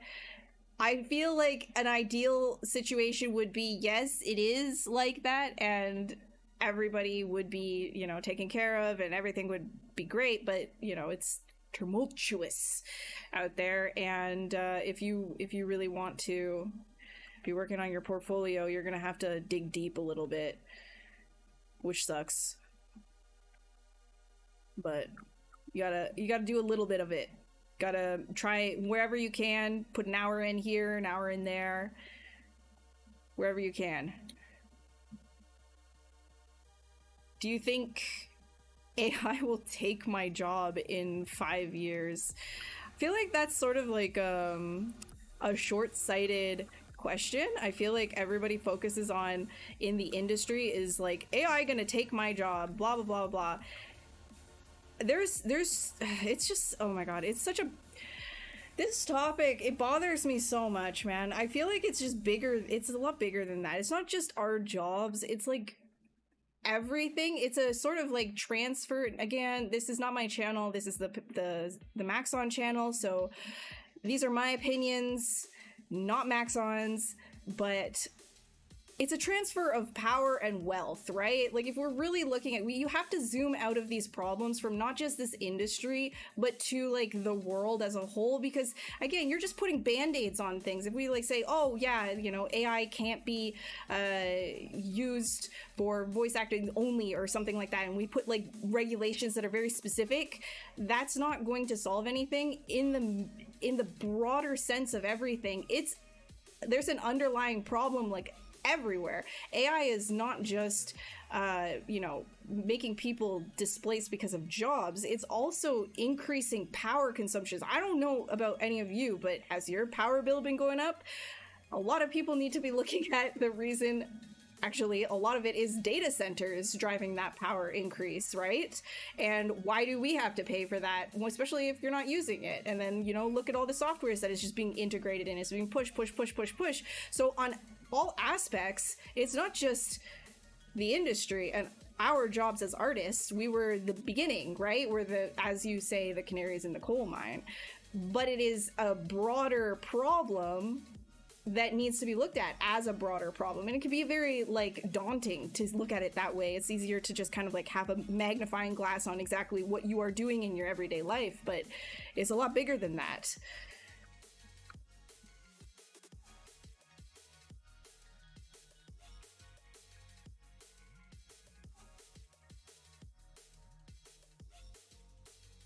Okay, and again, I'm gonna just really quick. I know there's people who disagree with me about all of this, but this whole like, oh no, you're afraid of AI because it's gonna take your job. You need to just learn it, embrace it. This is so annoying to hear.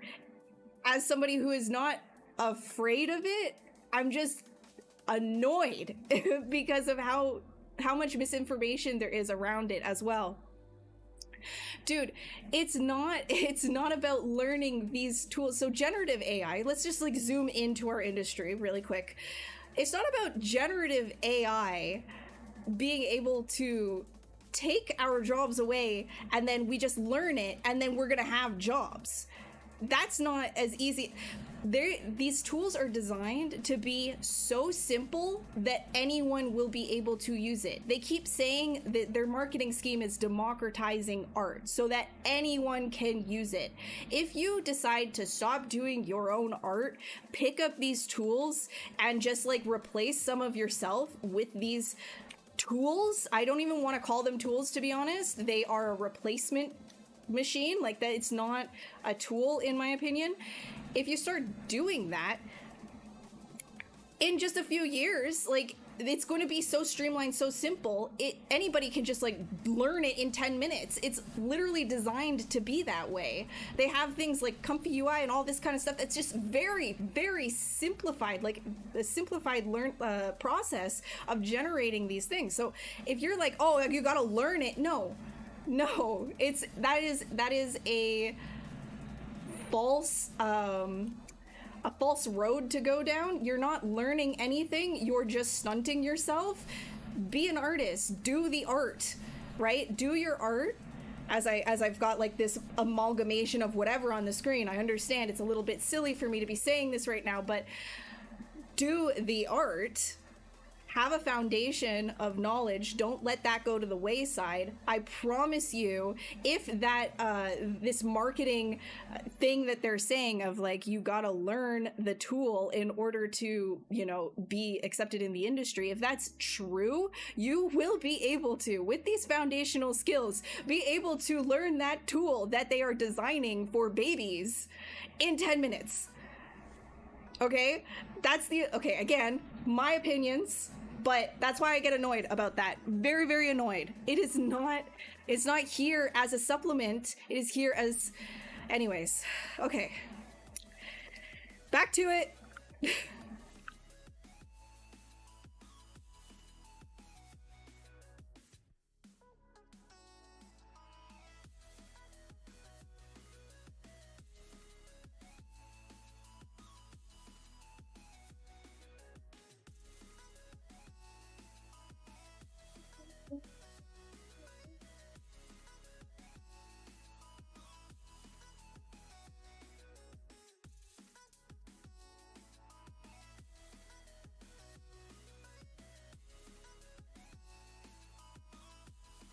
Retopology, yeah. You know, and there's a lot to be said too with like,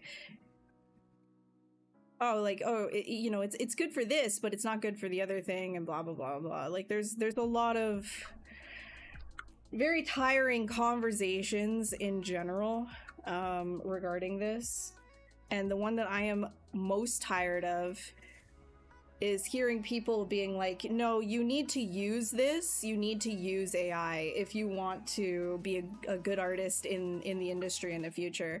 I think that is that's a Trojan horse. I don't believe that, especially, you know, seeing how all of these generative AI, like, I don't want to call them tools. People keep telling, I don't find them to be tools, right? Like, they're not designed for that. So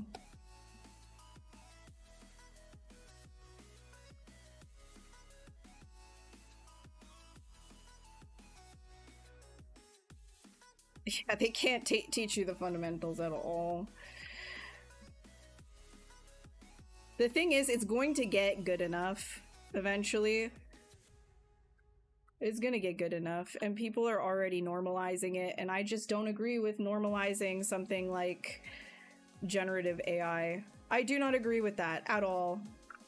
Not using it does not stem from fear, but rather annoyance, frustration.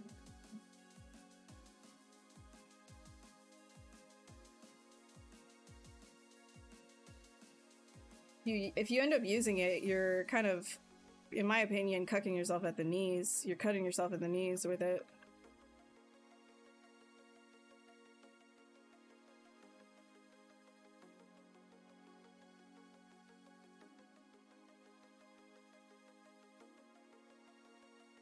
Any advice on working at faster speeds? You work at a snail's pace. It comes with time. You just have to, like, keep doing your studies, keep doing your sketches, and the faster you're going to get.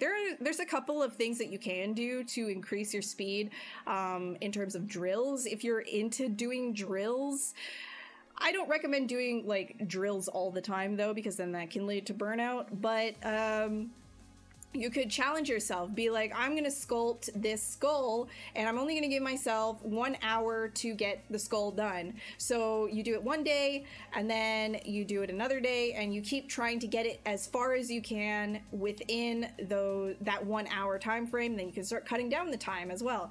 If you think about it kind of like when you go to the gym, like a progressive overload type situation, you could do that with your art as well, for sure.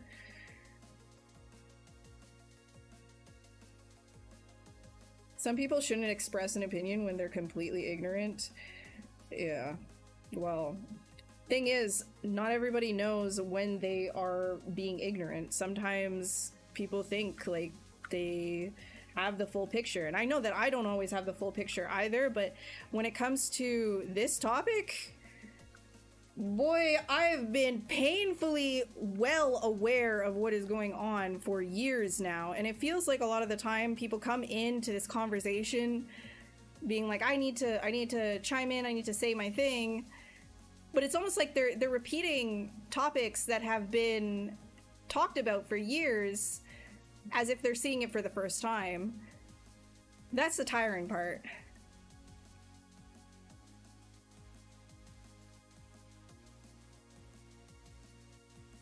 No, serious game studio? Okay, wait, let's see. Is there a leaderboard for the Sculpt Toss? The leaderboard? No, there's no leaderboard. On their live stream, though, they did announce the winners on the live stream. They didn't put online like anything or whatever. In my bracket, Marlon won first place. Here, you know what? Actually, I'll get the YouTube for you.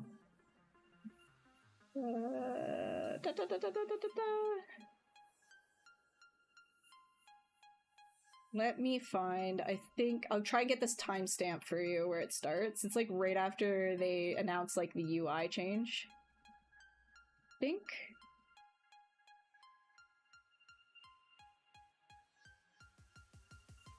Somewhere right here. I think it's like close to this. Here you go. You can check out from there. I think that's where it is. Hey, Eric Sosa, how's it going?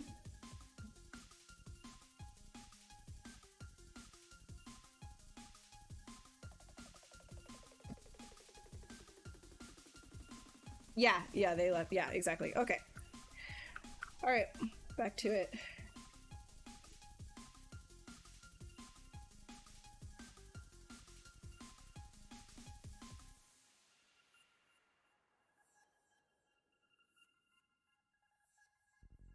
I think this and this, I will combine these two. So this cursed thing.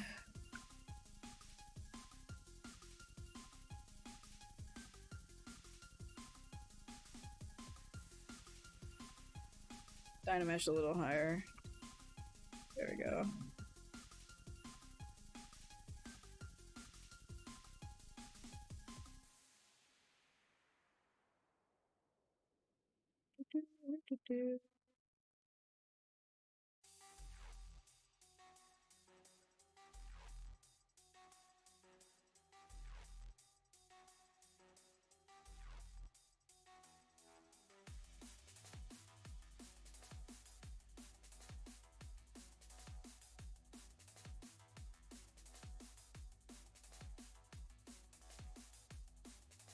Yes, I'm in Canada.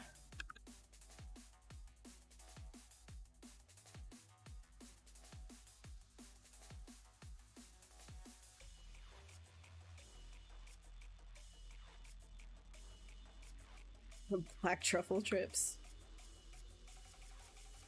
Hmm.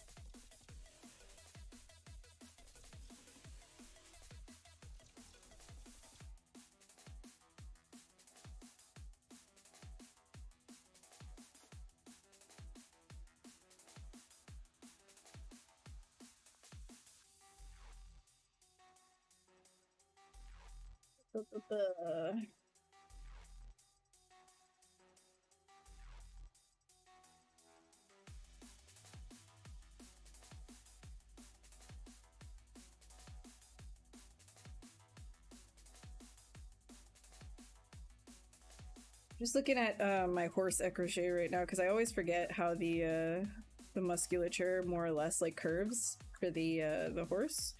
That one's a little bit tricky. I like to reference that one a lot to make sure that I'm getting it right. I think this, we could probably make the legs longer.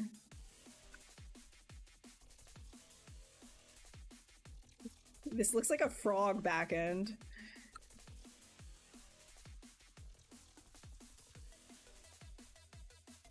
I'll do something like that.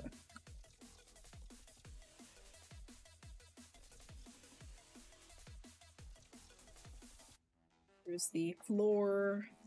Oh, he's all the way over there. We're pretty big right now.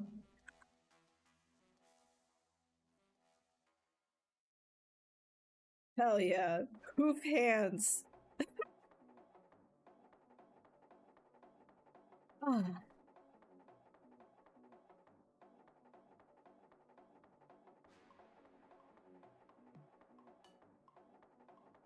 Have I ever tried to find an investor with respect to ZBrush? I'm not really sure what you mean by that.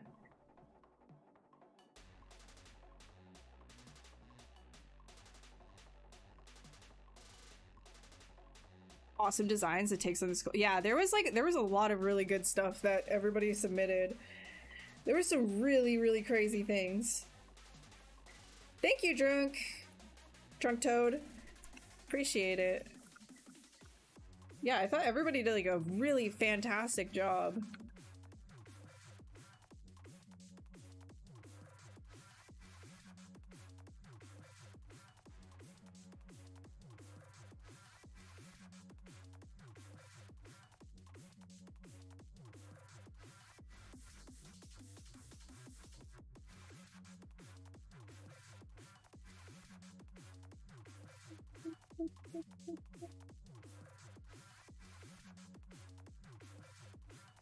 I think I have to make this whole dude smaller. He's so big in the scene right now. Oops, that's right. And so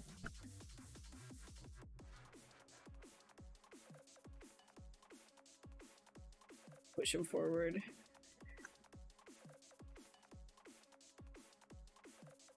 Go.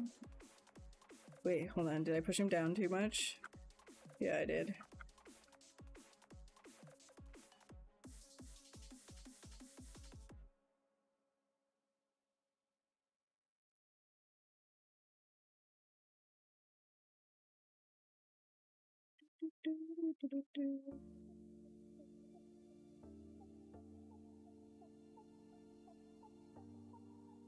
Yeah, let's do hooves here.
Because you agree with your friend about this each time we have a conversation, so irritated by this. Yeah, it feels like a lot of people are kind of like in the sauce right now, and I don't blame them, but it's like really, really tiring to hear these same points over and over again. At the end of the day, you know, corps are looking to lower their bottom line as much as possible. And that does not include just hiring people, because like AI is like, it's one of those things where it's gonna get good enough. It already is for a lot of people to invest in it, right? Is gonna get good enough that they just don't care. They don't care if there's like mistakes or whatever. And the normalization of AI in general media too, you need to understand, like if you know, people keep saying like, oh yeah, it's not going to get good enough, like artists will always be better. Yes, that'll probably be true, that like, you know, a human artist will always be able to do what a human artist can do, right? Because we have lived experiences. The AI is not general intelligence. It does not have lived experience. Therefore, it cannot technically create actual art, right? However, it's going to get good enough, and it already is, and this is why I'm against normalizing just using it in your own personal work. It's being normalized so that everybody just accepts a lower baseline of general, like, yeah, this is what media is. I mean, even if we take, like, before generative AI was a thing, we look at Netflix and how that's been, how the company heads have been looking at, not just Netflix, but other streaming services as well, how they have been looking at content creation as, you know, series that they are going to be releasing as second screen viewing series, right? So it's like they expect people to be distracted, they expect people to be on their phones, and therefore they create a script that is very much in line with making sure everybody says exactly what the plot is, exactly what they're doing out loud. There's very little nuance, and these are called these are created specifically because they know that you're going to be distracted, and that's kind of over time become sort of a norm. People just put something on in the background. Okay, that's going. Same sort of thing is going to happen with generative AI content. That's why people that want it normalized, right? It's just like degrade the standard. And yes, that means that there is like this sort of silver lining for indie artists, like people who do things on their own. And hopefully there is this like big boom. Like, I mean, we do see it in games, like this big indie boom as well. That's not technically related to AI, but you know, we can see that as like a whole. As things are harder for people to be invested in a creative pipeline within companies, like bigger company structures, you see a lot of people doing things on their own if they can, and, you know, releasing them if they can. But as a whole, like, there is a normalizing generative AI content is also degrading what people expect and are expecting from media as a whole as well. So that's why I'm very much against like just using it at all. Just like don't normalize this. Don't be like, yeah, this is fine. Oh, it, you know, like people saying like AI is slop. Like, it's not always going to look horrible. There's times now too, especially with the release of things like Sora, where you go ahead and you look on your Reels or your TikTok or whatever the heck, and you end up like, you end up seeing like things that you don't even realize are AI, especially with like those found footage cameras and trail cams and things of that nature. So many people are getting fooled, right? And in terms of like, you know, animation, you can still pretty much tell when somebody is using generative AI to create an animated thing. Like, there's a lot of like Disney spoofs and stuff that I've been seeing as well. But that's for now, right? If you look back even just 1 year ago, like we've come, or 2 years ago, we've come a long way from just like, you know, like 80 finger amalgamation, you know, Will Smith eating the spaghetti thing. Like, you need to look ahead. You need to see like this trend happening that, yes, it's going to get good enough where people are like, okay, well, what's the difference then if it's just generating the same thing that an artist can? And that's where you end up looking at, okay, well, what are workers' rights? What is art? What does it mean to actually take care into what you're creating and actually put purpose there and meaning, right? And so that's at the end of the day where I'm like, if you look down the road at all of these arguments that people are saying, it's short-sighted. It gives generative AI companies a goal to work towards, where they're like, okay, well, people are still saying it's slop right now. That means we just make it better and then they'll accept it, rather than seeing that people just don't want AI in general, that they want people to be making their things. So that's where I stand personally. These are my opinions, not Maxon's. My opinions, me, little Ashley, just inner art hidey hole doing her silly little art things.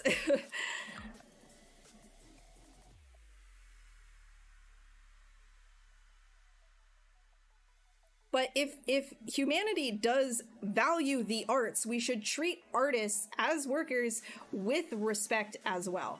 That's like the biggest thing for me. Treat them with respect, pay them for their work. You know, generative AI is just stolen artwork. That's what it's built off of. You know, there is something to be said about the people who do pay to use, like, for example, in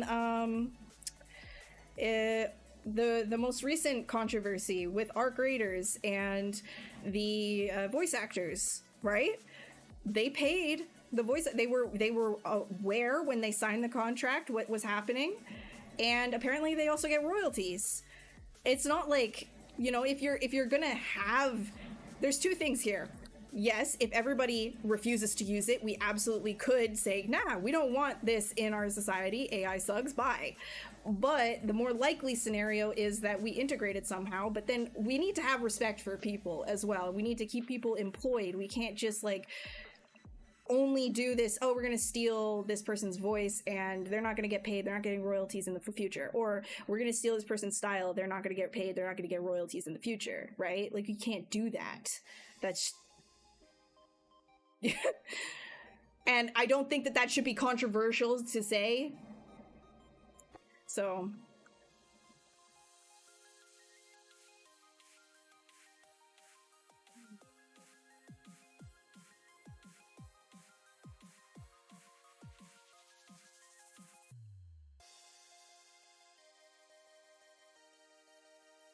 okay, Anyways, let's sculpt instead of getting triggered.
Gotta give him some chesticles here.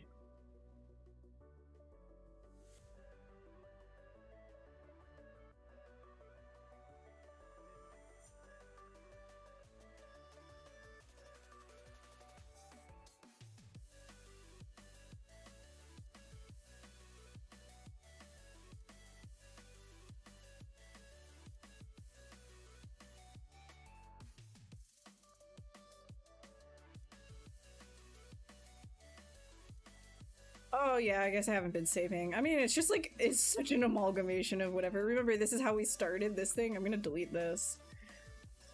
Yeah. Yeah, I should save this. Oh, imagine it just like cut off, deleted itself.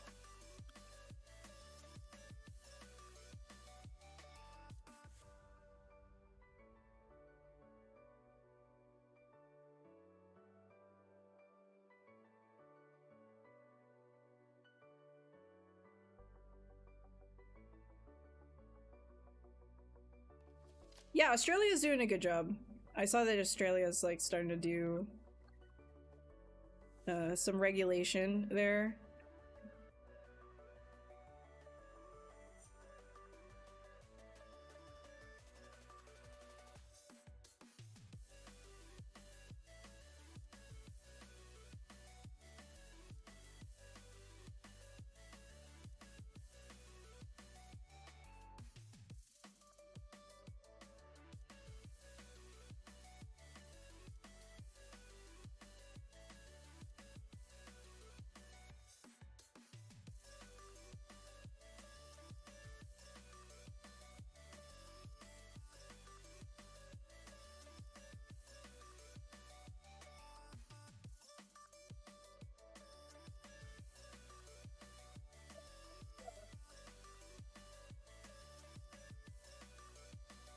Probably use like this this muscle as like a stabilizer that goes into the obliques right here.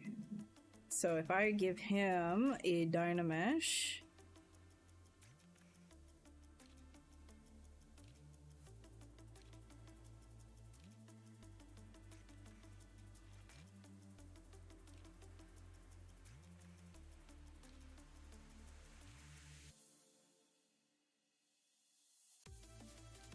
I want this to be it's more, maybe not.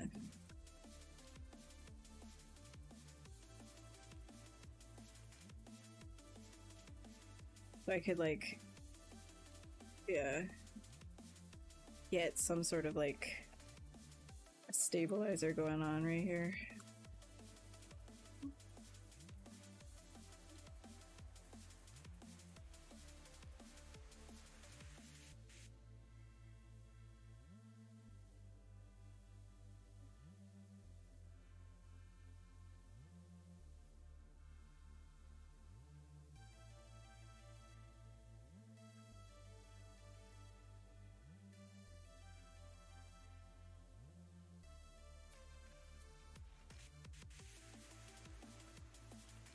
Smooth transitions between parts before Dynameshing. Yeah, I mean, like, if you end up having a lot of the artifacting, it can be a little bit tricky for sure. If you're trying to get like a transition before the Dynamesh, you'd always give it a little bit more juice by Control D. And then getting it a little bit more smoothed in, and then Dynamesh.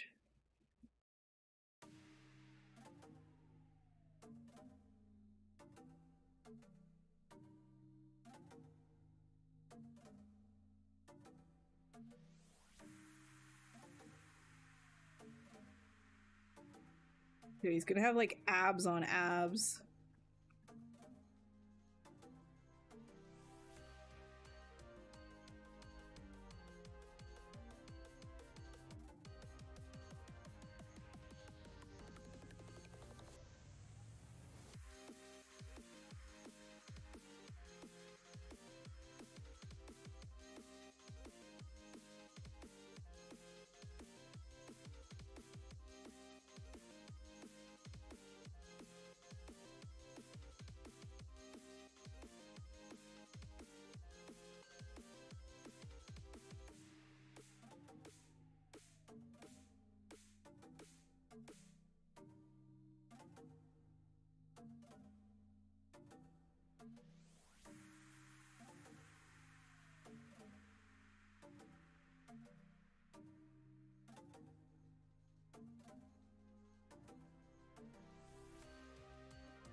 Must learn till our last breath something new is gonna pop up anytime.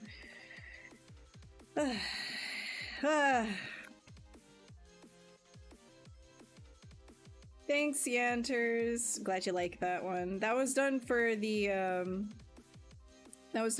beta. I think 2021 beta.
Boss.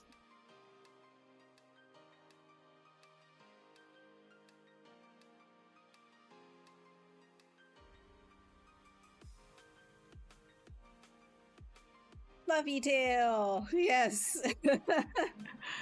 To ignore people from the YouTube chat is a boy being triggered out of the time every 2 weeks. Why? What's going on? What's happening? Sometimes you think it's nice, and when you Dynamesh it looks silly because of the harsh change of angles. Yeah, fair. I can understand that. That happens sometimes. Something you might actually benefit from then is a brush called... Where is it? No.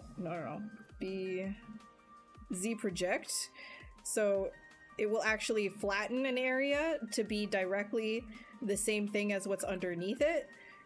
So you can actually soften out some of your transitions before you merge some of them, etc., so that they can actually look like they're in a little bit more before like you want to create two different subtools. So you can see how that, you know, using the project can actually like get it to smash in there a little bit. Does the hoof dude have a name? No, you can name him.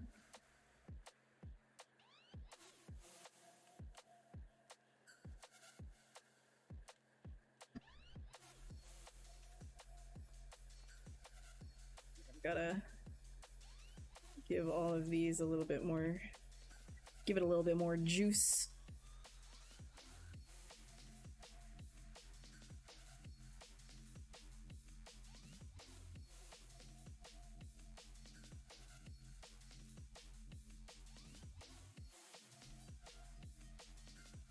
Yeah, useful tricks. They do be here for you. Glad they're useful. Eat. Can I get this, like, this horse butt to look a little bit more horse booty?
Horse booty.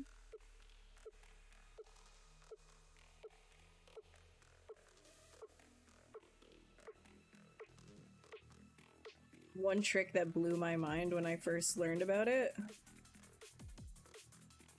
A lot of things blew my mind when I first learned about it. But I guess... Hold on, let me like try and get this rumpin'.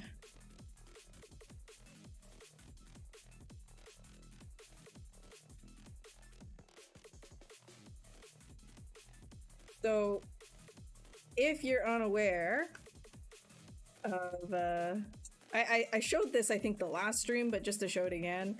This one was pretty cool. So, you can copy a subtool a whole bunch of times in one direction by holding Control on the gizmo, and then dragging, and then releasing Control without releasing the gizmo, and then doing that, right? Like, you can just continue to repeat the exact same distance. But did you know that you can do that multi-directional as well?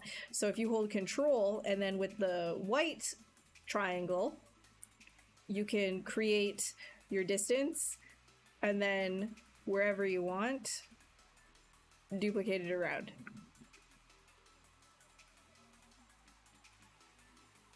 That one, that's a cool one.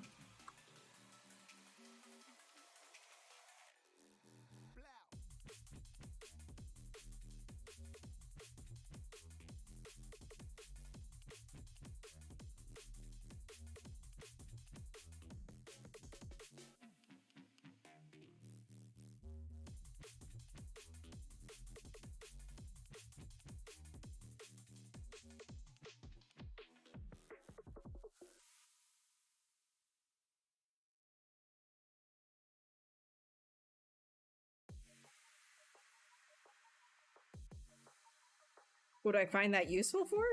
Lots of stuff, like, you know,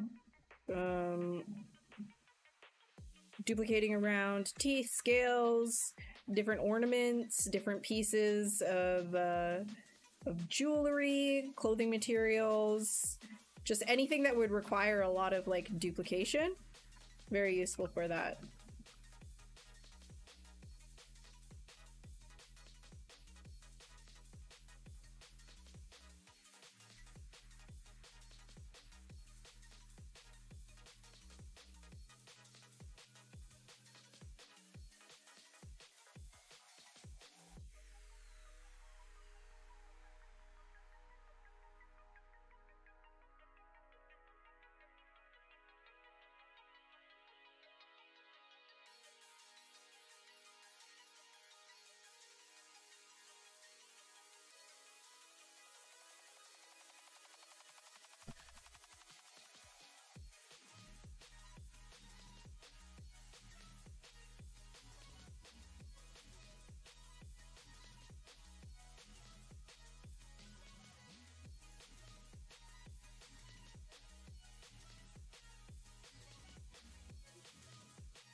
How long did it take me to finish? I was doing the beta testing when I was doing the Sir Monty thing. That was like under 2 weeks though, because it was like a pretty quick, tight turnaround, just to get like the beta images in.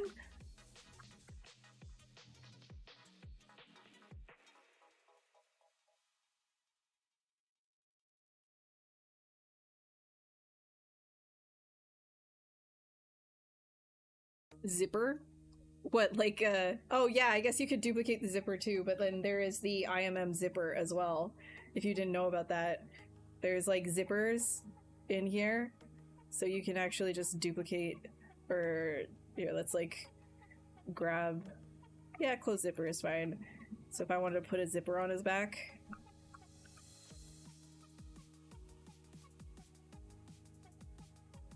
there's already a zipper. You wanted to use that. There, now he's a zipper horse. Just open him up and there's his guts.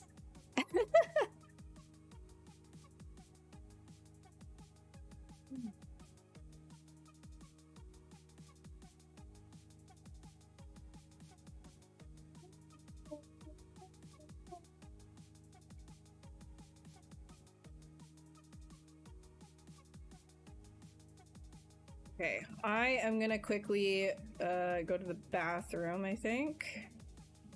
So I'll put this guy on the screen.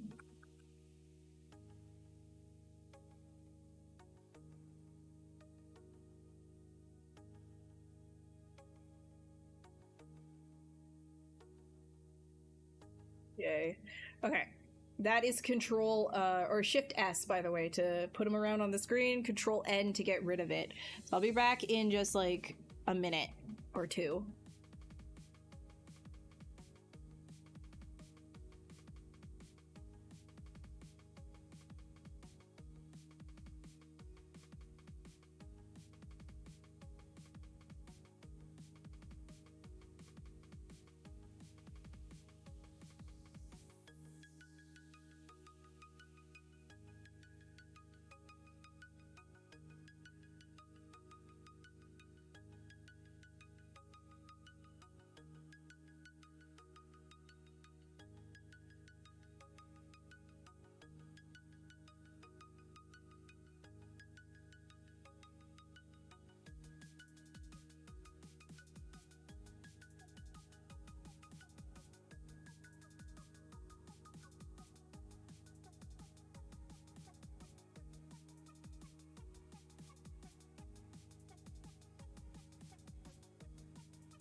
Alright, here we are. We are back, and we've got a Monters.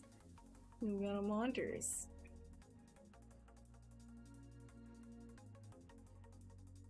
This is... Who is Sir Monty the Good Boy? This is Sir Monty the Good Boy. Here he is. Boy, oh boy, oh boy. You a good boy? Eat him. Nom nom nom nom nom.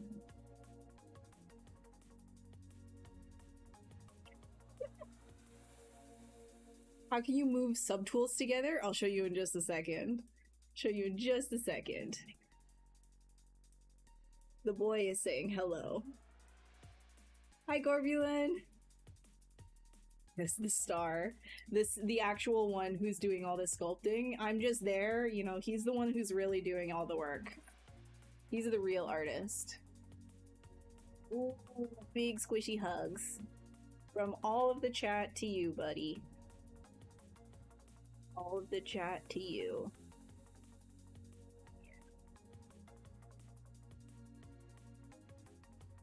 He's a big teddy bear.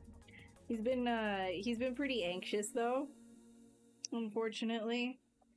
He had to sleep with me last night because he started freaking out. There was some kind of like a noise that happened and he didn't like it. I don't know what noise, but he freaked out. Started making a mess everywhere. He's like, dang. So I put on his like sweater. I got him all cozy and calmed him down, but he's very tired. He's a very tired guy. He had a kind of a rough night. So I'm gonna let him chill again. Good?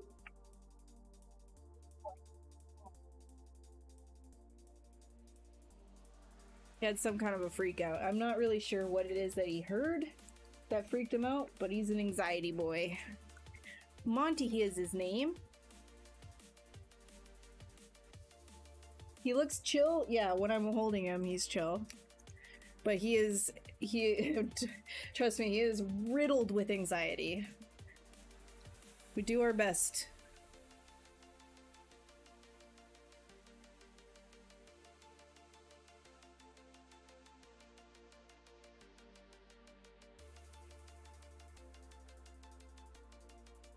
He is a corgi.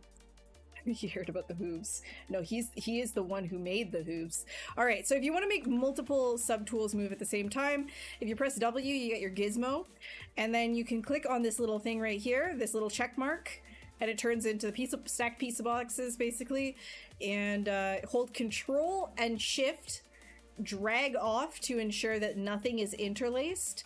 If you see interlacing like this, that means it's not selected. So drag off, everything is selected. Now what you want to do is hold Control and Shift and click on the subtools that you want to move at the same time, and you will be able to move all of those together. It works with masking as well, so if you masked a certain part of a subtool, it would only affect that area that you masked. So let's say like right here, I wanted only the back end to move, then I would be able to do that.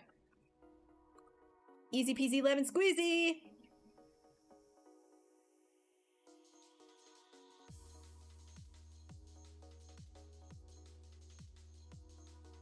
Which, no, corgi! He's a corgi. He's a little corgi. Little anxious corgi.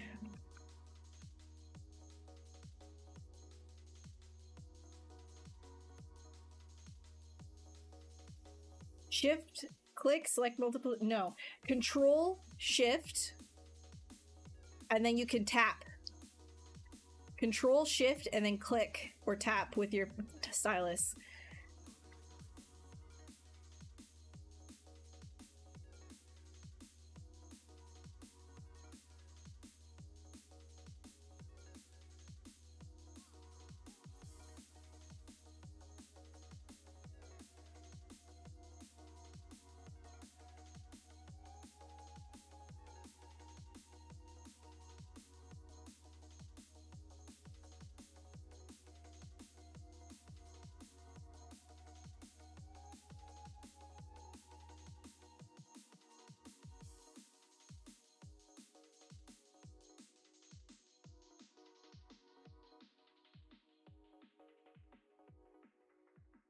You're sculpting live right now too? Nice.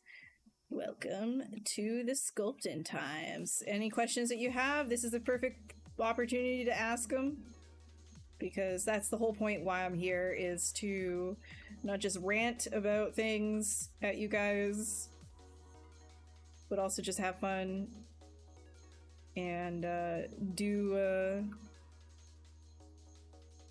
bunch of art and answer questions. On my own personal channel, though, it's less like tutorial and more stupid. So if you do have questions, this is the better place to ask them if you really want to make sure that they get answered.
Hey Patrick, what's up?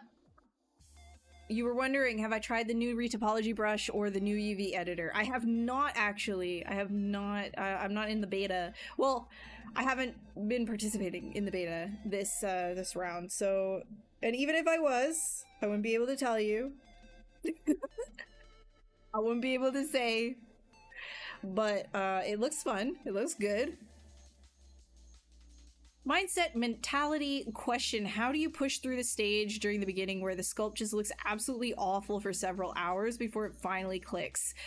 Do a lot of zooming out. I think that's the big thing. If I stayed zoom in like this, I'd be like, ew, ew, ew, ew, ew, ew, right? But if you zoom out, you're like, oh yeah, kind of it's all starting to work together. So if you're like kind of at the beginning stage and you're not sure why it's not looking super good, it's probably because your foundational shapes are not strong enough. I would really recommend zooming out, just whoosh, and look at it from far away and start to think about things in terms of bigger silhouette changes. Don't worry so much about messing something up. If you're getting really into the details too early on, you're gonna get into that sludge of just, why doesn't it look good? Why doesn't it look good? A lot, and it's gonna last a lot longer than if you were to like zoom out, think of the big picture, and then worry about details later on and working through all of the cutting of the shapes, etc. later on. So definitely zoom out. And then in terms of mentality, you just kind of have to trust yourself, right? Trust that like you've done things before. And if you haven't, if this is like your first project, just know it's going to be ugly before it's not. Okay. You just have to like understand that. In fact, you might make a ton of ugly work before you make one good thing that you're really proud of. And then if you're like me, you're going to be proud of it for maybe 10 minutes. And then you're going to be like, oh, I need to do something else. That's normal. That's okay. That's fine. Like, that's gonna happen. But in terms of like pushing through the ugly stage, you just kind of have to understand that you're gonna get there. The more you work at it, it'll get there. Sometimes you just have to brute force your way through it. Sometimes you need to just save it, push it aside, walk away, come back with fresh eyes, and that solves the issue. Or you need to start something else, get a little bit looser, and then come back to it.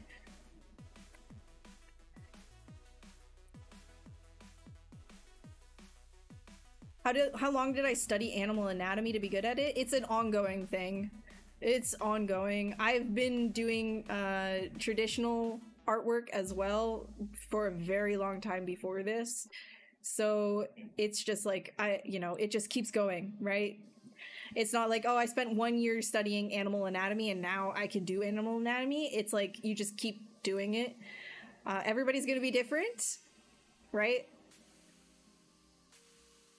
And it also depends subjectively, what is your cutoff for what is good enough versus I really need improvement. What software do I use to retop? Maya. That's why I'm excited for the retop tools that are coming to ZBrush. Hopefully I can not jump over to Maya as much.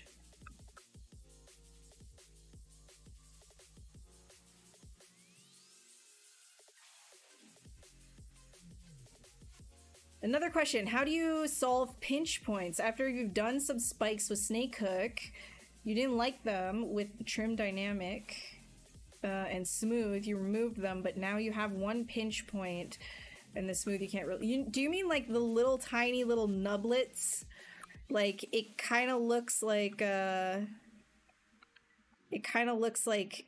these little tiny things that come up here, and like no matter what you do when you smooth them, they won't come down. Sometimes what I like to do is just go Control Shift on those little buggers. I do Control Shift, grab a lasso, and just find where it is, and then I'll just Control Shift Alt and hide it, and then delete hidden, which is down in geometry, modify topology, and delete hidden. I will delete hidden, and then I'll just say close holes, which is also in here. Where is it? Right here. And I'll just say close holes again, and then it should be a flat surface. And if you don't want to do that, like if it's in like a really like annoying area, you could also just hide certain points so that you can get to, like, let's say there's like an overlap happening here and there's like a little pinchy point underneath that you could get to. You could just Control Shift, hide that area, and then grab the like the H polish brush or something, and then just flatten it down as well. You could also do that. Usually though, a Dynamesh will solve those little buggers. A Dynamesh usually gets rid of them. But if a Dynamesh doesn't get rid of them, that's usually what I do. I just kind of like, get out of here. If I could go back and give myself one piece of advice at the beginning of my career, what would it be? Take it a little bit more serious. This, like, I think, I've always been somebody that struggles a lot with procrastination. And I think, like, you know, the very beginning, like, right, even when I was, like, just graduating, I feel like I could have done a lot better, learned a lot more if I just didn't procrastinate my work as much as I did. So that's probably one thing that I would do, is just say, if you show up for yourself, then you won't have all of these anxieties going forward, because you'll be able to trust yourself to pull through. That's one thing that really, really was hard when I was first starting out with art, is I didn't trust myself. I didn't have confidence in myself. I was always worried that I wasn't gonna get something done. I was worried that I was gonna fail. All of these like worries were constantly happening, that like, and the imposter syndrome on top of that was just culminating. So I think the one big advice for myself when I was younger was definitely show up for yourself. And it's something that I'm living by now, and it works wonders for the anxiety, for the confidence, and the reliability. Just being able to rely on yourself feels really good, like mentally as well.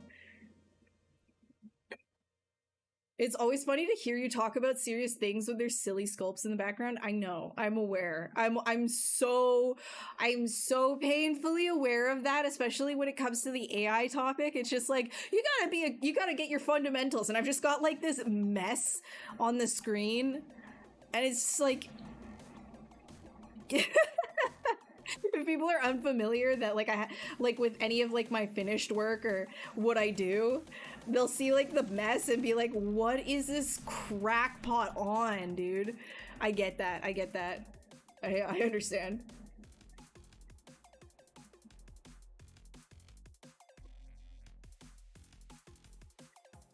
How do I deal with burnout while also being able to work in production? You find it hard to push on with production when your energy is depleted?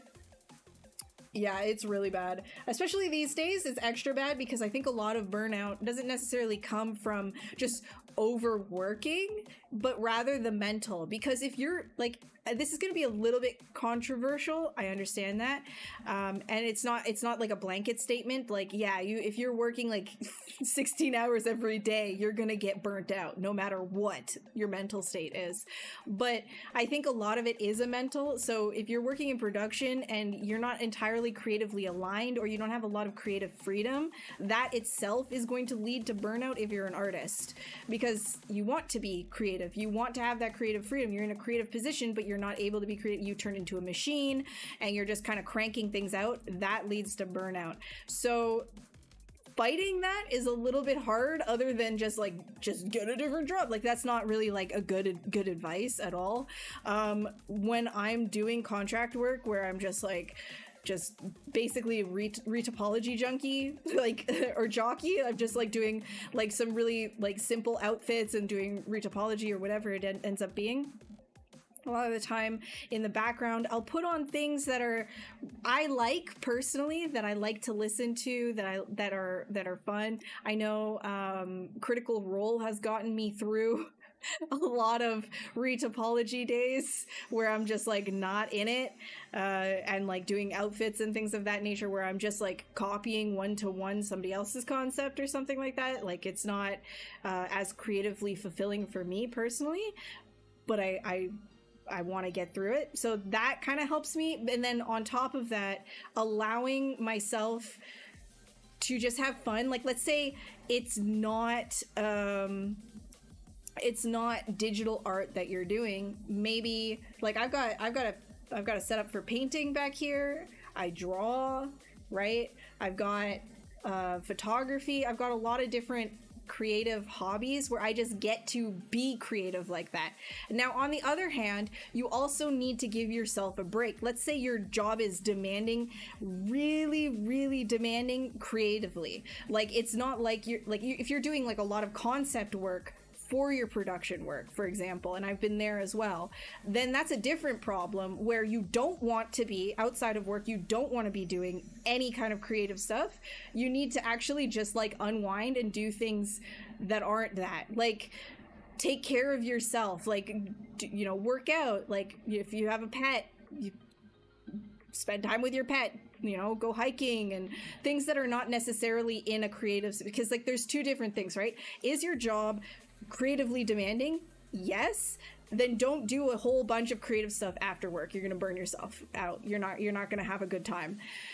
If your job is not creatively demanding and you feel like there's something missing, find something that isn't the same medium and do that outside of your work. Does that make sense?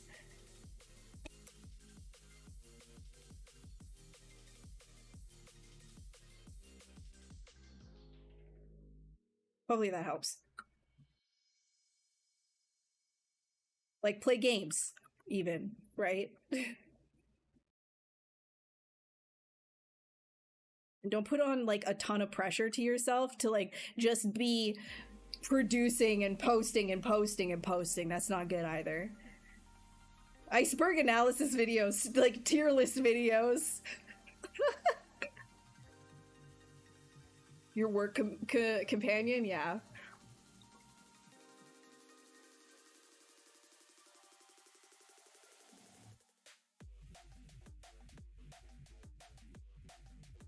Yeah. You gotta help yourself. You gotta tell yourself that you can show up for you, right? Show up for you. If you say that you're gonna do something, make sure that you can show up for that, that you will do your best. And the fact that you do your best is impressive in itself. Yes. Gotta be able to rely on you.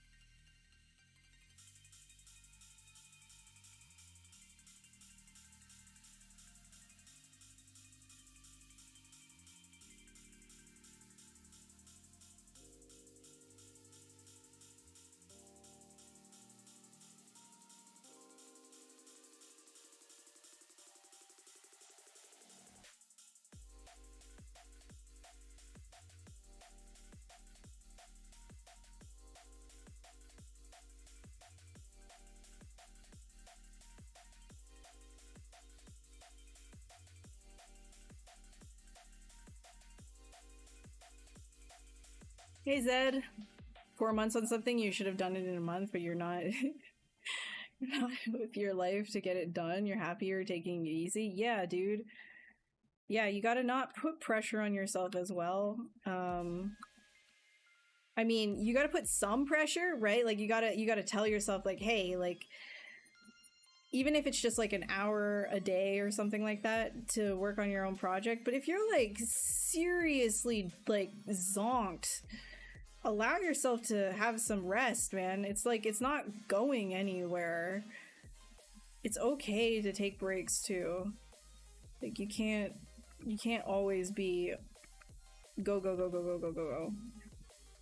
You have to have that balance of like knowing when to take a break and knowing when is a good time to push through.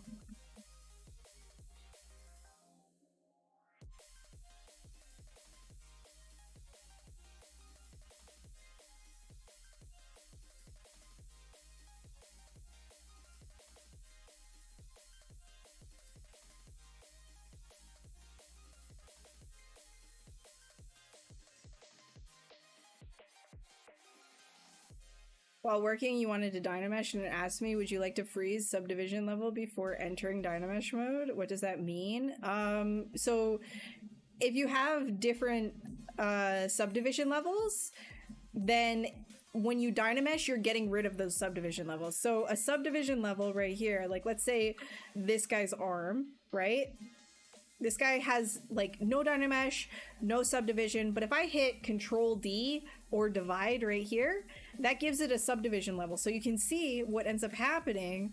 Every single one of these polygons, when you hit divide, it's splitting into 4. That's what a subdivision is. So this is not the same as Dynameshing. You're just taking what already exists and multiplying it by 4. A Dynamesh takes all of this and creates a new mesh with triangles and quads based on the resolution that's set. So it's not maintaining different levels. So if I do have a different subdivision level, I can go up and down and switch between these. But if you hit Dynamesh, you're getting rid of all those levels and you're just saying flat, like this is a high res, like this is the flat topology. So when you're doing sketching and things like that and you're early on in your sculpt, it's a good idea to be in Dynamesh or Sculptris Pro. And then once you're ready to add really fine details and things of that nature, you don't need to change the silhouette of your sculpt anymore. That's when you start transitioning into Z-remeshing and using a subdivision workflow. So if you're getting the message that you want to freeze it or not, I would say in your situation, that's more of like an advanced thing. And I rarely use it, very, very rarely use it. Just say no. Just do the Dynamesh, it's gone. You're good. When you first decided to chase doing creature and character art, did you ever have I have to be the absolute best of the best mentality? How do you grow out of that? Oh, dude. Sort of. I say sort of in terms of like, okay, so I knew I was never gonna be like the best of the best because I always knew that like art is subjective. It's not gonna be like that, especially coming from an art background. However, I did have a bit, like I still do, a perfectionist streak. And so if I wasn't the best in my own head and I didn't get what I wanted out exactly the way I wanted it to get out and how I wanted it to be like perfect in how I envisioned it, I would beat up on myself. That is sort of like where I say sort of, because I never thought that I was going to be like competing with other people and being like the best creature artist or the best character artist, because again, that's really subjective and it's very dependent on whatever it is you're doing. I don't think I was ever in that camp of like hyper competitiveness like that. I was competitive with myself though, it to the point where it was really toxic, and then that spirals into the bad self-confidence that I was talking about before, and not being able to figure out like if I was going to be able to finish something, because it was very like crippling, like perfectionism, right? Like I can't, and perfectionism, when I say that, I don't mean that in like a broad sense, like everybody will think this is the most amazing thing. It's more of like just like a thing like inside of my own head, right? Like it's not actually tangible. It's just like this like abstract idea of perfect. Like what is perfect? What is good enough? And there wasn't ever like a line that I could make for myself. So getting over that, again, is just like streaming helped a lot, because I was just doing like a bunch of whatever, like, you know, just like sketch it out, just get it out. It's okay. Garbage. And it's sort of like this, like it reaffirmed to me like, yeah, I'm gonna make like a bunch of crap, and then I can trust myself that if I like something about some kind of crap, it's not the end of the world. I can change it.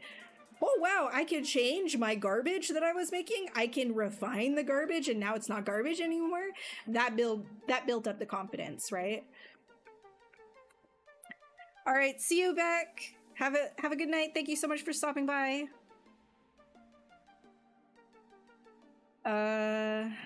But yeah, if you have that idea that you're gonna be the best at art, and that anything that you do is gonna lead to being the best at art, I would drop that immediately.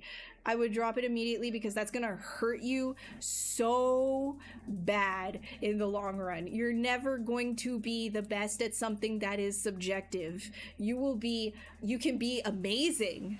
You can be some of the highest regarded, but you will never be the best. You might be the best to some people, but you will never be the best to everyone. It's subjective. Art is always subjective, right? So don't put that on yourself. Don't have that, like, it's very restrictive, and you're not going to be free as an artist too, because what ends up happening if you say I'm going to be the best so-and-so, you start looking at what are other people thinking is the best, and then you go down that route rather than expressing who you are as a person, exploring who you are as an artist, right?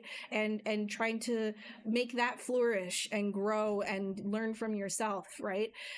If you start chasing like algorithms and things of that nature, I do understand that to some degree, you know, like it can be fun to some degree, but you need to also focus on you and showing up for yourself, and not always comparing yourself to the top people and being like, I need to be better than that person, because that's gonna really, really hurt you in the long run. Try and just be better than the last thing that you made. And if it's not better than the last thing you made, that's okay, because sometimes it looks like, oh, you do something really, really bad, you do something really, really good, you do something really, really bad, oh my god, you keep doing something really bad, oh my god, now all of a sudden you're doing something better than you've ever done before. That's usually how it goes. It goes blah, blah, blah, blah. So don't strangle yourself like that.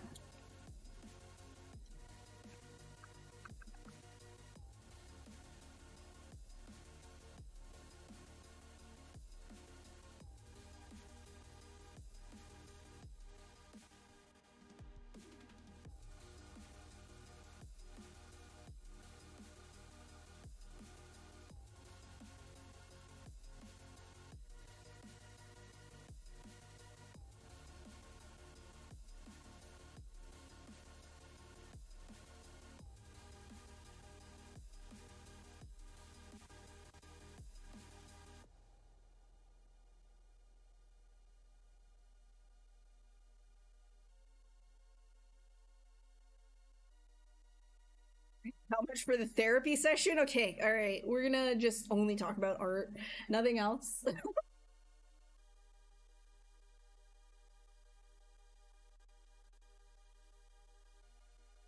Again, these are my opinions, not Maxon's.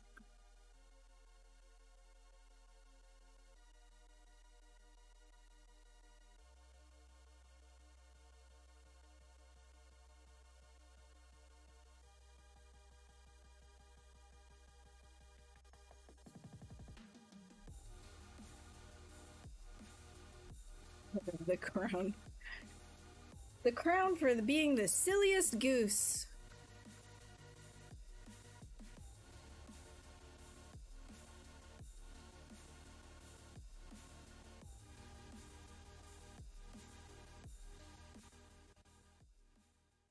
Subdividing a Dynamesh and increasing its resolution. So if you subdivide, you could take like a Dynamesh like this, right? We've got 900,000 poly count with this piece right, or no, 80,000, sorry, that was total. We have 80,000 here.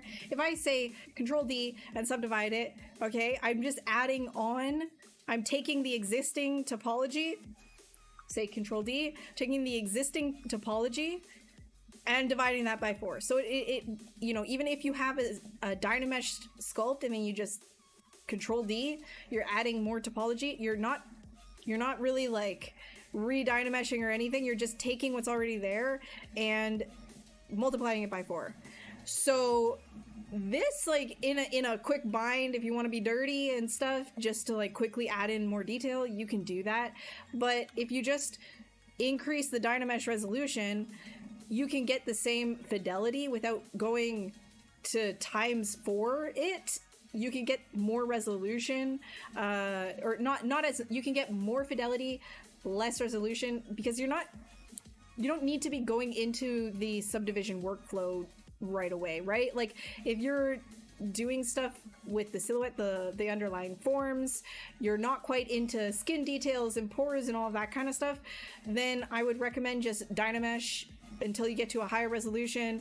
And then once you're like, okay, well now I want to get into like the nitty gritty little details, tiny little skin folds and stuff like that, you're not making big changes to your silhouette, that's when I would transition into a subdivision workflow via Z-remeshing something, reprojecting the details at a higher subdivision level. One thing you didn't expect from fully creating a character is that there are a lot of parts like retop, UV mapping, making LODs, morphing shapes, character, wave painting, even rendering.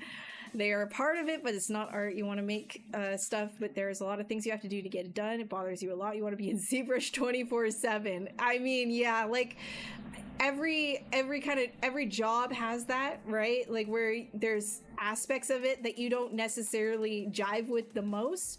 And then some people jive with those aspects even more than the creative parts, right? That's where you have technical artists, right? You have riggers, you have people who are more into that. And I would say that like you do have to be quite creative to be good at those jobs as well. So it's not all just technical. But I understand.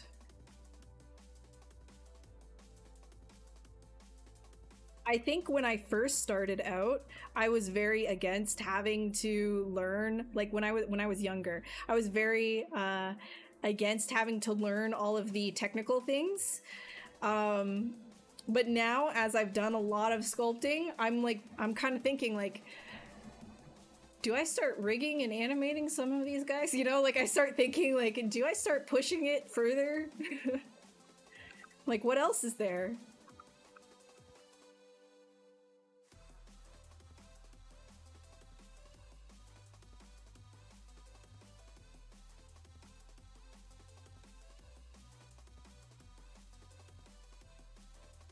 The menu on the right side where you have brushes and everything, is that standard? No, it's custom, so you can customize your UI to be like that as well. You can drag different different buttons around.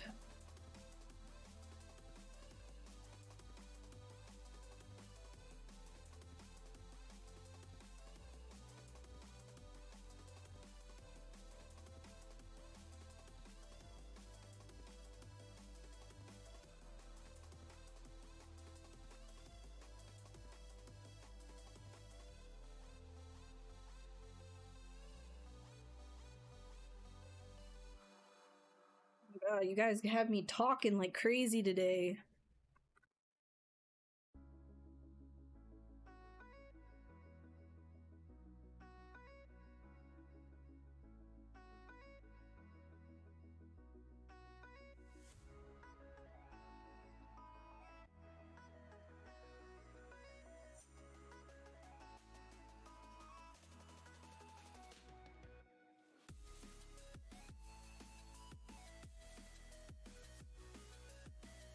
No, I don't have a P.O. box to accept gifts, but thank you for your consideration.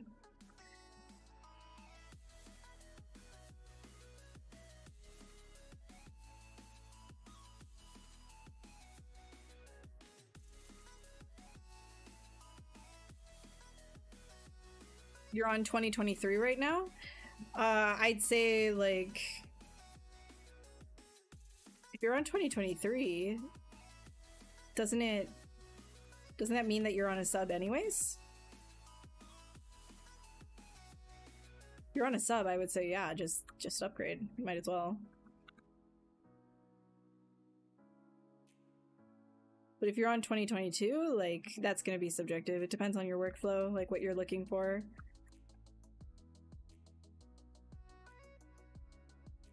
I'd say that they have added quite a few things that are quite nice, but... And the topology tool that is coming, I think will be worth it.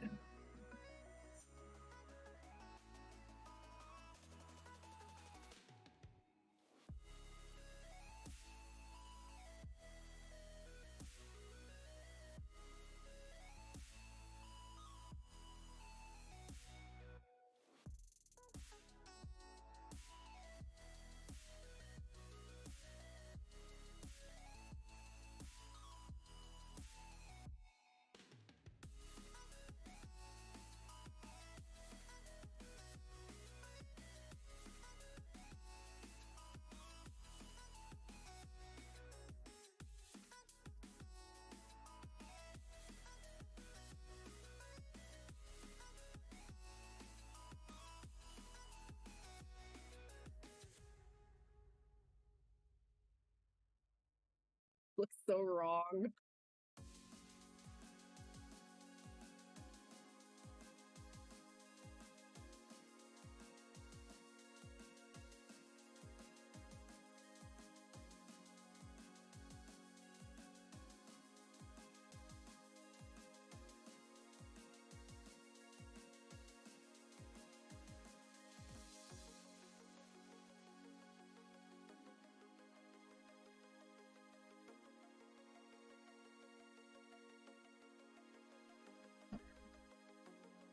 How can you get better as a beginner? Just do a lot of it. Like a lot of sculpting. Pick your favorite subjects and just have fun with it. Don't be scared of making a mistake because you're just accept that you're gonna make lots of them initially and just have fun.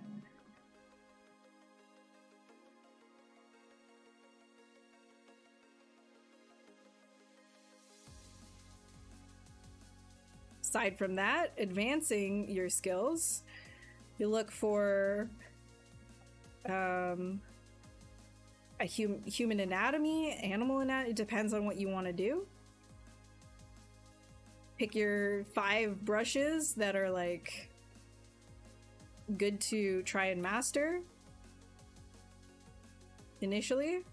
So for me, I've got on my keyboard, for example, I've got clay buildup, Damien Standard, H polish, snake hook, inflate, pinch. I've got a Mac Hut Mech A and /2. These are all my main brushes that I use for sketching.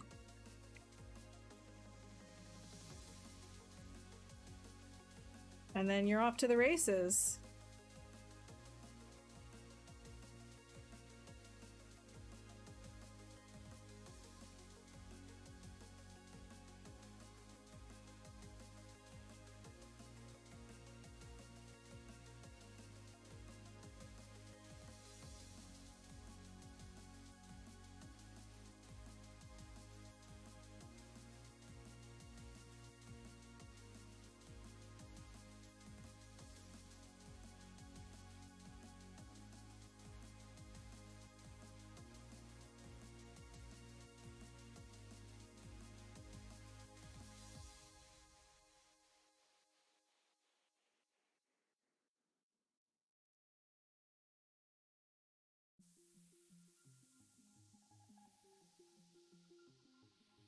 The fact that we're doing hoof fingers, like seriously, like we're actually just making hoof fingers is insane.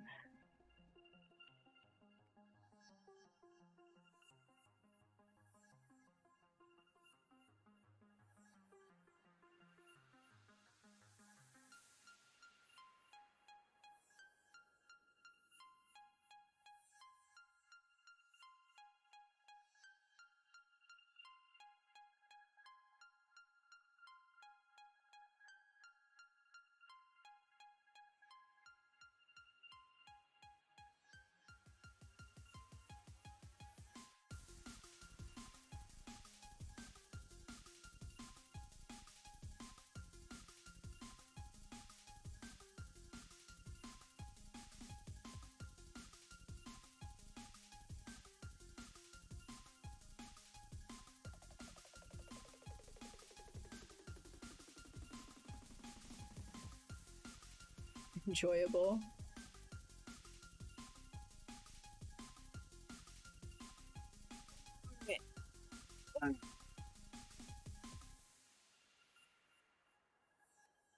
Multiple poses at the same time? Sculpting in multiple poses. Well, I mean, technically there's layers. If you're interested in getting into the layer workflow, you could technically do that. It's a little bit complicated. I don't really think I'm going to run through that on the stream right now. Insane memory leak. Never fully. Oh, wow. I don't know. I don't know, man. I feel like if you have Windows 11, some weird stuff has been happening with that, so just make sure, like, as well, all your drivers are up to date. If you like recently installed Windows 11 and you didn't do like a driver cleanup, that can be annoying. I had like a whole PC like lockup on stream when I first started a couple weeks ago. That was very unnerving to me. I think it was just the graphics driver though.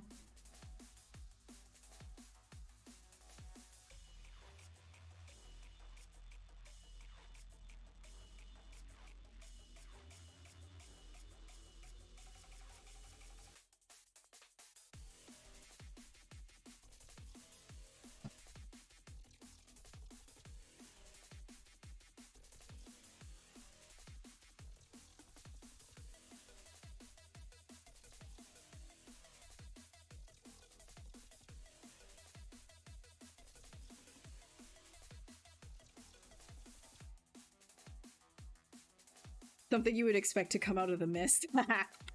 Yeah.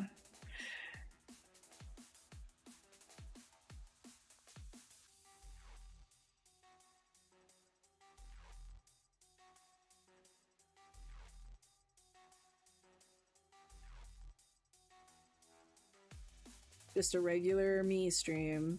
True, nothing weird here. Nothing weird here at all.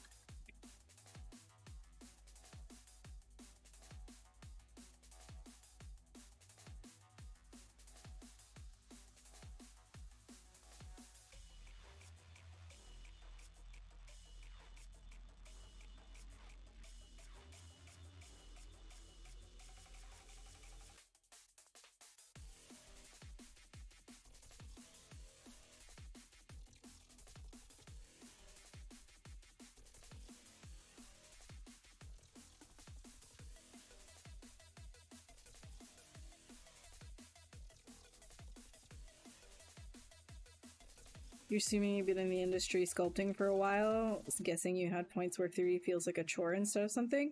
Yeah, I've been working, well, like up until recently anyways. Like I haven't had a lot of contract work this year, but I was working in the animation industry.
not really like huge. Let's see, I'm gonna try and do something with the head here.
Hey Amir, how's it going?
Putting the banjos with his actual hands.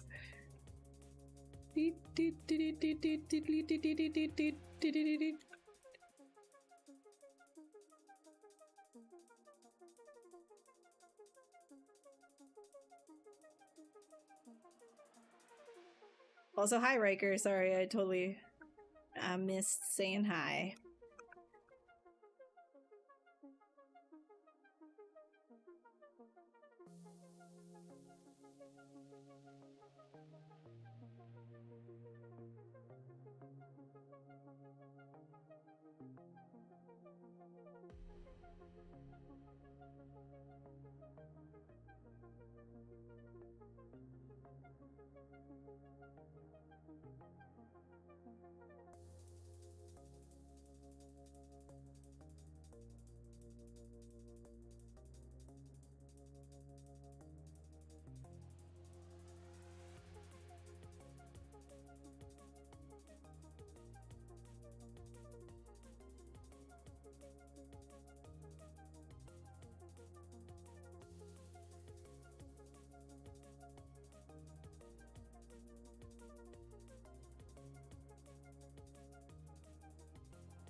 Do I sculpt exclusively in digital? Right now, yes.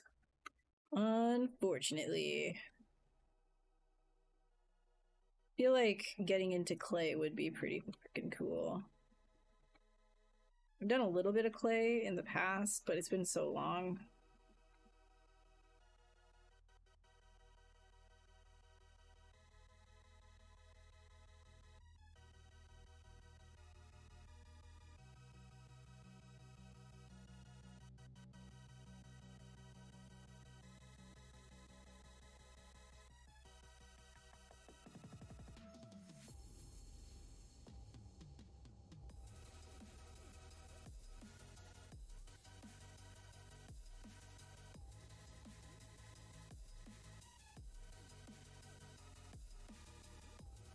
Wait, does this have imagery on? Yes.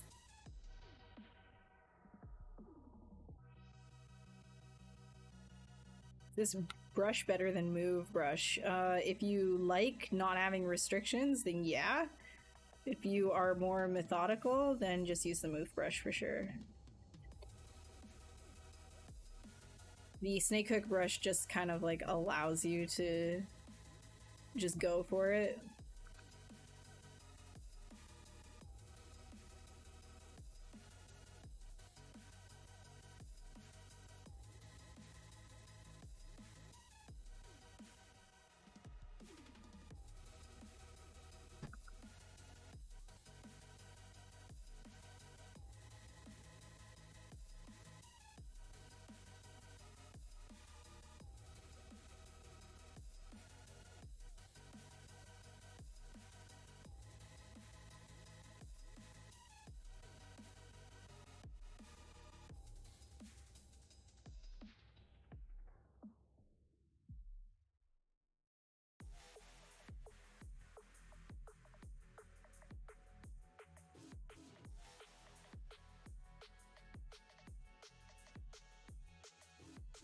See, like,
nice fishing rod. Yep. Dude, it's an S tier fishing rod. It'll catch all of the golden fish.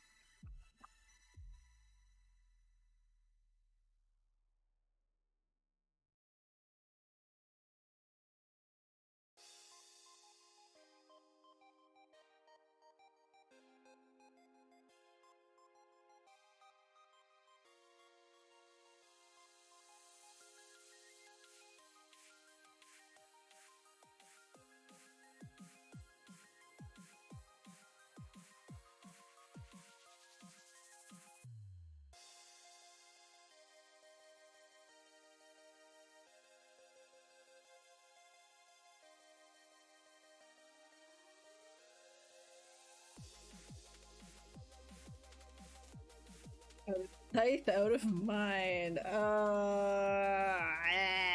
That's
Another nightmare creature to add. Yeah, it's got hoof hands, hoof feet.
That's cute.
You're Azeros? Hi, Azeros. How are you?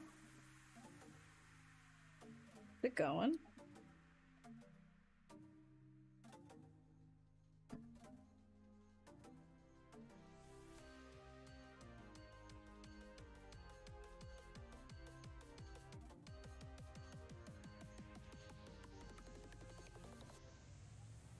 about this. Hands are a little shaky right now. I think I'm hungry.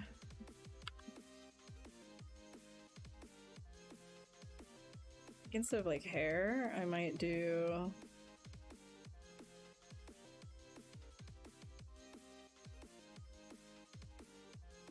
more of like what the top bit was.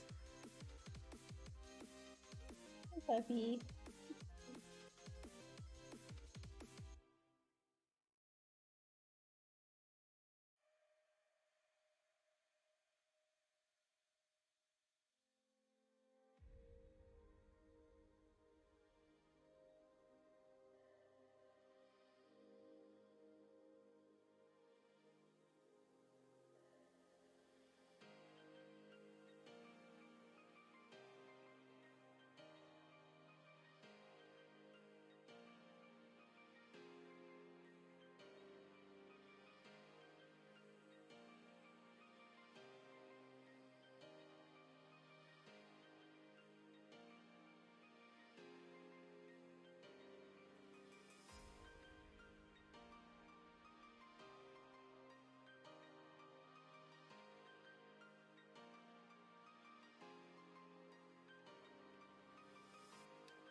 Block's super helpful. Flop's always here, always trying. Superstar.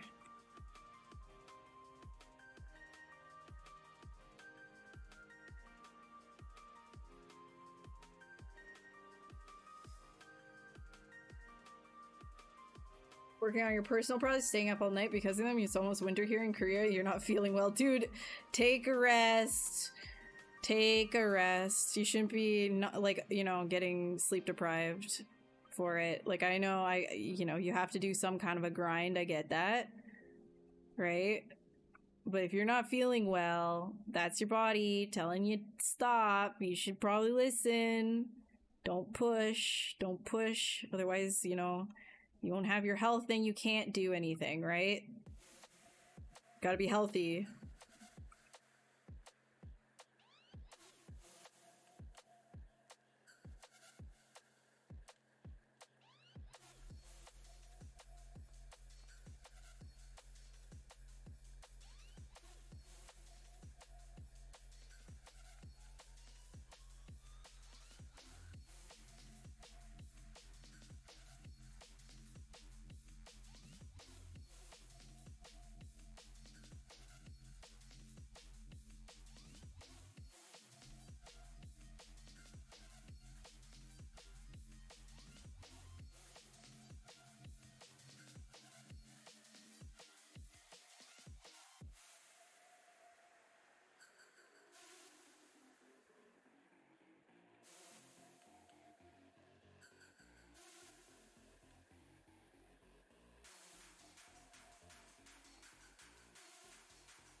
I'm actually like pretty happy. I'm gonna be able to, after this one is done, I finished my other stuff, so that means I have only time for the personal projects. So I'm gonna be working on the Cacophony next, the Hellfire Sculpting Club one.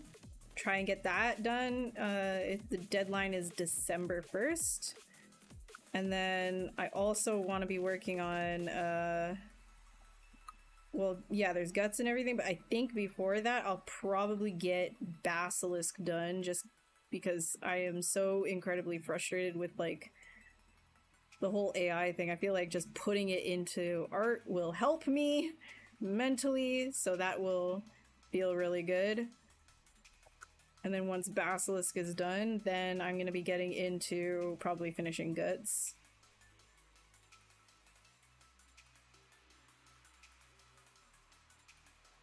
Unless, of course, like, you know, contract work pops up in between there, but I'm assuming, like, usually it's pretty dead until the start of the next year. Like, around March is when things start to pick up normally, so I'm just going to try and, like, get as much of the stuff that I wanted to get done.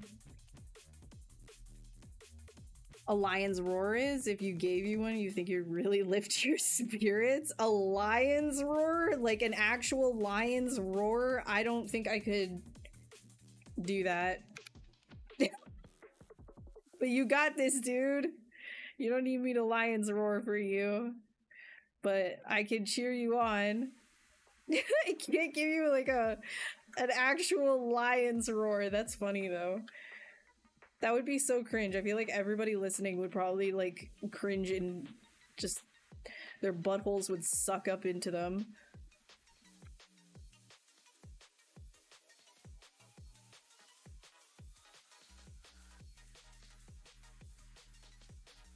Would I stream it? I mean, sure, maybe. I mean, I can show you what it is. I haven't I haven't finished it, obviously, but I started it a while ago. Like, I've been on this topic, I'm telling you, I've been on this topic for so many years now. And if anybody knows about Roko's Basilisk, this was like a thing even before generative AI topic was started, and that's sort of like what got me like intrigued with it, because there was this entire like underground movement about Roko's Basilisk, and like, you know, you actually have to like the idea of like you have to actually will and help the AI become existent, like will it into existence, and if you do, it will be benevolent to you in the future, but if you don't, you will not be spared. And the insane thing to me is that this idea of the basilisk that was before this generative AI crap like started going crazy, that was actually being taken serious, and it also right now is like the foundations of what's happening in like the corporate world and like the greater rate like AI race as well. Like, no, we have to be the ones to make it like first. It's literally like it's anyways, I'll show you what I'm doing with it. I was on that ship a while ago, so I want to finish that one before and get it out of my system. Let me find it.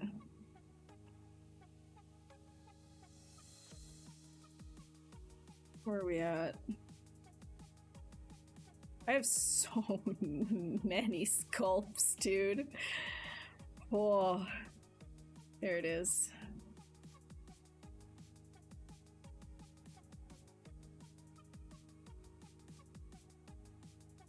Self-advertising time. Maybe. But this is like where we're at right now with this one. So I have a lot to say in regards to what that basilisk is, right? Like, you know, it being a mirror of, basically like a mirror of humanity. It's not real, but it looks like us, right? So I'm just gonna be, yeah, she's like in the shape of a snake, right? But basilisk, this that dude's like giving himself. Anyways, I'll talk about it more once I actually get working on it. I don't want to go deep dive into all that, but that would be. I guess I could stream this a little bit. It would be more figuring out what I'm doing with like the base structure and all of that kind of stuff, because I need to create all of this. I want it to resemble more a modern quantum computer as well, rather than what I had going on before, which is like it was in that realm, but it wasn't. It was a little bit more deco, so I think I might actually try a different angle on that too. But we will see. But yeah, I have been streaming. I mean, I guess like self advertising time, like Flop said. I have been streaming on my own channel. If you are interested in any of my socials or anything like that, I put it in the chat, or you could just click right here, and one of those is my Twitch. So this channel right here that you're seeing, this is not my channel. This is Maxon's. This is Maxon's channel. So this is not like, you know, there's lots of like a really fantastic artists that stream here, but it's not mine. So I'm only here maybe like once or twice a month. But if you want to see me live and being stupid rather than educational, then I'm on my own channel. On my own channel, I'm less like doing tutorial type stuff, and I'm a lot less serious.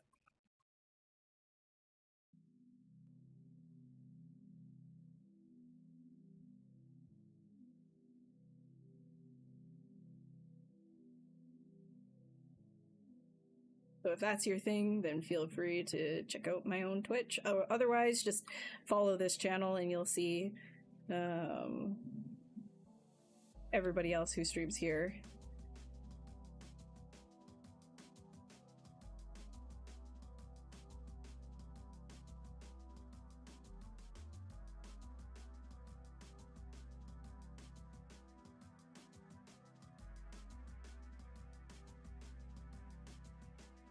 When do I normally stream? I don't have a schedule right now. I just kind of announce on socials. I mean, the more that I do, I'll probably get a schedule. I'll probably make one. But I've only recently come back to it. So I'm thinking I'll do like Mondays, Wednesdays, and Fridays. I'm thinking, but that's being workshopped right now, right? So we will see.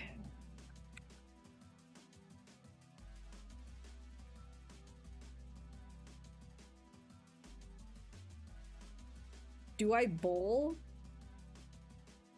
I haven't gone bowling in a very long time.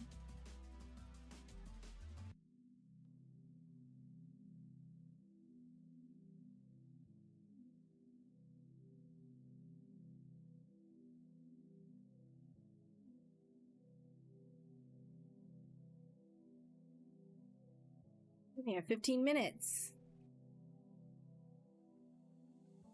Max on stream and other artists while you sculpt as well. Yeah, my channel, I get a little bit crazy though.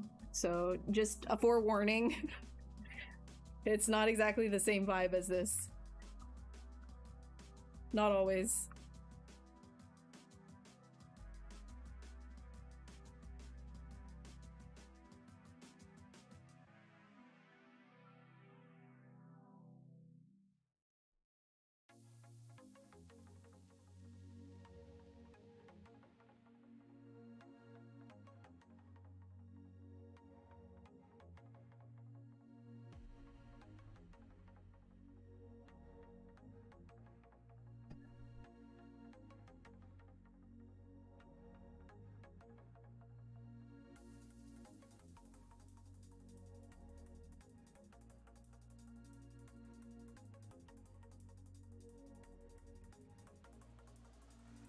We zoom the toes, the hoops.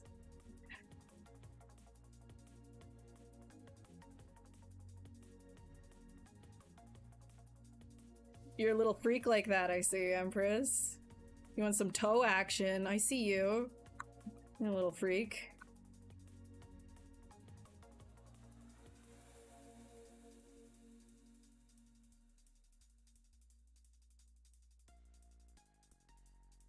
Keys. What do you mean keys? Want me to have keys? What?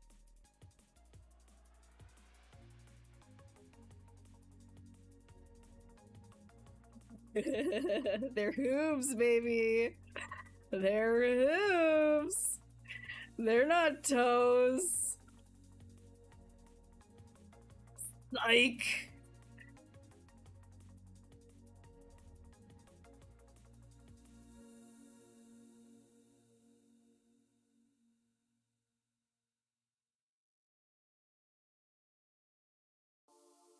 Documenting wiki use.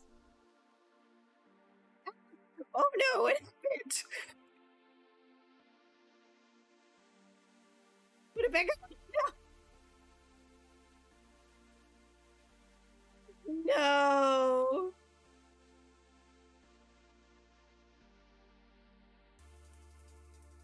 What the hell?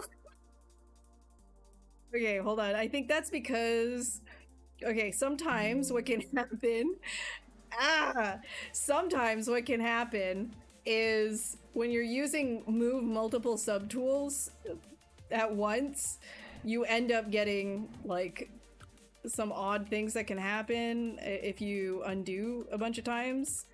Not sure what specifically that was, but we're just gonna pretend everything's fine and go back to finishing up the hooves before time is up.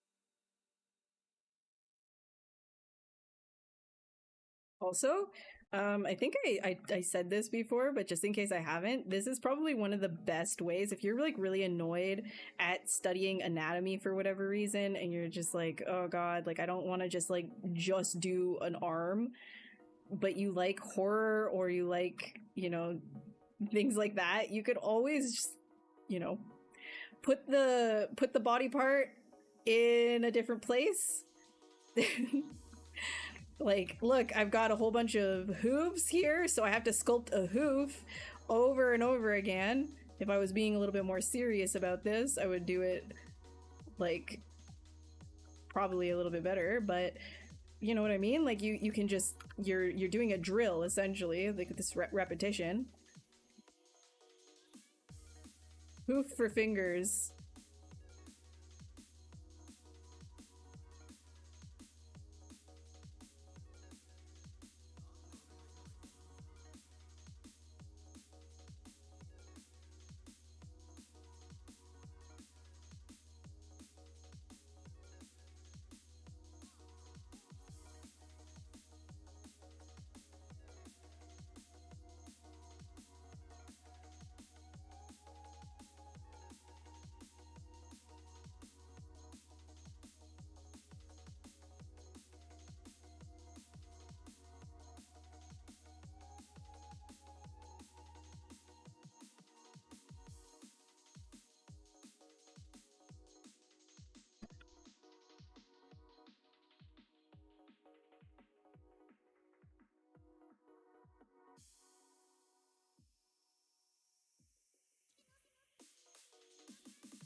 you have not studied anatomy proper and you dread it, just try and put it into a context that is fun, right? Like, what is it? What kind of subject matter do you really like? And then apply it to the anatomy study. Like, let's say you're like, I'm really weak at hands, but that sounds like dreadful to learn how to do a hand just by doing hands over and over again. But you really like dragons. Why not do a version of a hand where you're thinking of it more of like a dragon theme, right? So you're kind of putting like scaly bits and pulling from the knuckles and things like that. And you're still learning the base anatomy, but you're kind of like making it fun for yourself. Maybe you really like zombies. So it's like, okay, well, what if you just kind of like do the hand, but you do it like with a skeleton at first, and then you think about all the meat that would go on top of it as if it was like rotted, rather than straight, okay, muscle, muscle, muscle, you know, and try to have a little bit of fun with it. It might help you get into the zone. Can I sculpt Popeye and Brodus? No. I'm not gonna be doing that. You can, though. I believe in you, King. Looks like frog feet. Yeah, frog feet, I know. If you don't look close. Don't look close and it's frogs.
Hey 3D Maniac, how's it going? We're actually 5 minutes out from ending here.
You'll catch up once it ends? Yeah, no worries. No worries. Hey, Jamie! Placing on the— oh, thank you so much. Oh, I know, honestly, like, again, it's like one of those things, it's really subjective. I think everybody who did place, everybody was really, really good. I even think that some people who didn't place should have been, like, highlighted too. So, I'm happy I even placed, to be honest, so thank you. What's the significance of the sliced planet of the Hydra Dragon was looking at? Yeah, so the theme was summoning, right? So it wasn't just like TCG card. It was like the idea was fantasy summoning. So it was more of like I was going off of what the card even said, like this creature will bring mass destruction.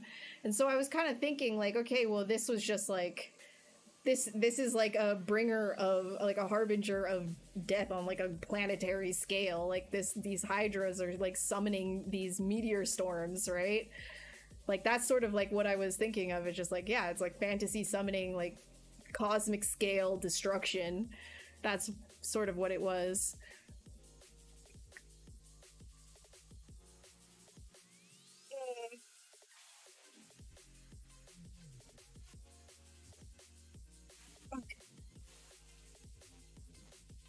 Yeah, this stream is on for a little bit. I can set this guy up actually right now. It's like, this is what we did.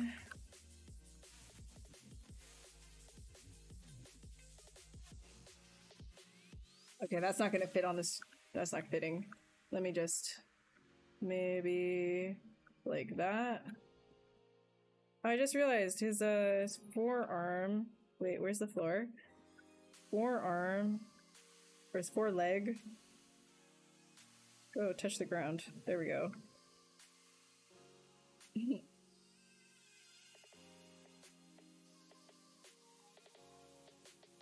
we go. I will just quickly save that. Bling.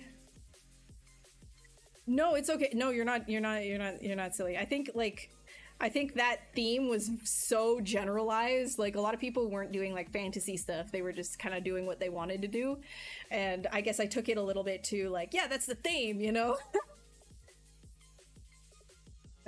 As I do, like whatever.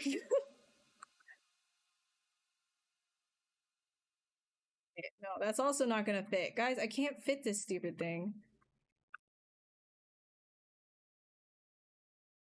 It's like, it's so awkward.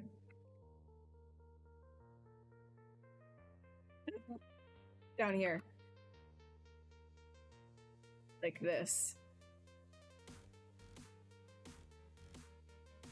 Okay, I have to make him tinier up here. Whoops.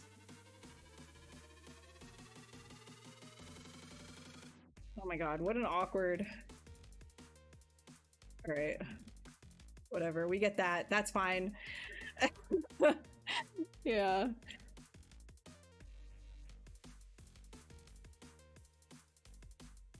Am I hungry? I'll go eat. Thanks guys so much for the stream. Sorry for getting triggered. If you're on YouTube VOD, I fully expect you to leave an extremely angry, oh my god, this girl is super dumb comment. I get it. I get it. Don't worry, I don't read them anyways. Anyways, thank you guys so much for the stream. If you are interested in all the other amazing artists that stream on this channel, this is not my channel, this is Maxon's channel, and a bunch of other incredible artists take their time and volunteer to just show you their process on this channel. So give wherever you're watching a follow so that you can see everybody else's streams. And if you're interested in my streams personally, not on this channel, uncensored, extremely stupid, crazy, dumb time, feel free to follow me. I will drop my own Twitch here in a second. Right here is my Twitch. You can check that out, and all of my links for all of my socials in the chat as well. And if you are looking on the screen, you don't have the chat, then it is right here, acubed.art/links. All right. Okay, guys, I will see you in the next one. I'm going to try to be live again this week on my own channel, but otherwise, see you in the next one. Okay. Bye.